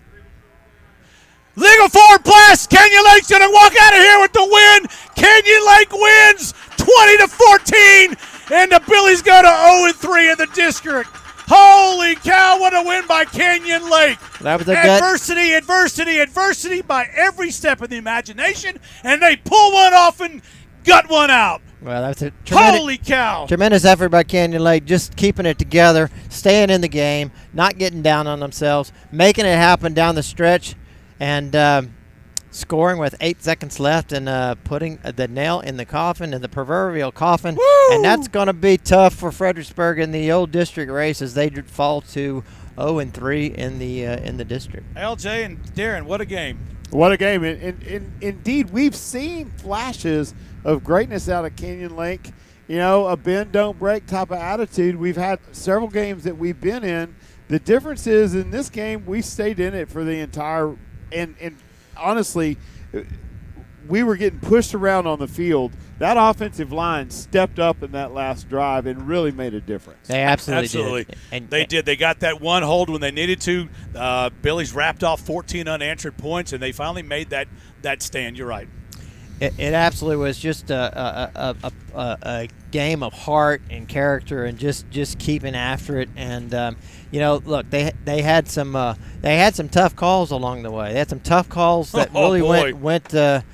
went against them, right? But again, like they stayed in the game, they didn't quit, they kept it together. And that last drive was one that I'm going to enjoy going back and watching again because I tell you what, they did a nice job of keeping together, a lot of highs and lows. Now, here is what Texas high school football is all about. Friends, if you can't see this, they're gathered in the middle of the field to say a prayer after the game, and this is standing and believing in these kids, and I love it. Yep, that's what we talked about. We come to Fredericksburg. We talked about at the beginning of the game, the relationships there. We get excited that we win. We get mad when we get calls bad. It's going to happen. But at the end of the day, that's what you have between two teams that are very familiar with themselves, as we talked about. Well, we're going to take a quick break and wrap up the show so we can get out of here as well. Darren, TJ outside is done. Yeah. He's frozen. Hats off to him, everybody. We'll be back after this message. Hey, Hawk fans. This is Faith with Elite Water Rentals. Summer may be winding down, but one thing's for sure. It's still hot in Texas. So come rent a pontoon or jet ski from us. We're open 7 days a week, and your safety and satisfaction is our top priority. Beat the summer heat. Call 210-347-3436 to reserve your time. That's 210-347-3436, or visit us on Facebook, Elite Water Rentals. Go Hawks! Whether you are needing assistance with your mortgage to buy your home, buy a vacation home or rental property, refinance or take the equity out of your home to pay off high-interest credit card debt or other financial needs, call Mike Horner at Gold Financial Services, your local mortgage lender. Whether you have great credit or have had an issue or life situations that have affected your credit, he is there for you. Call him today at 210-240-6196. Mike Horner at Gold Financial Services, NMLS, number 234487, Equal Opportunity Lender. Gold Financial Services is a division of AMCAP Mortgages LTD, NMLS number 129122.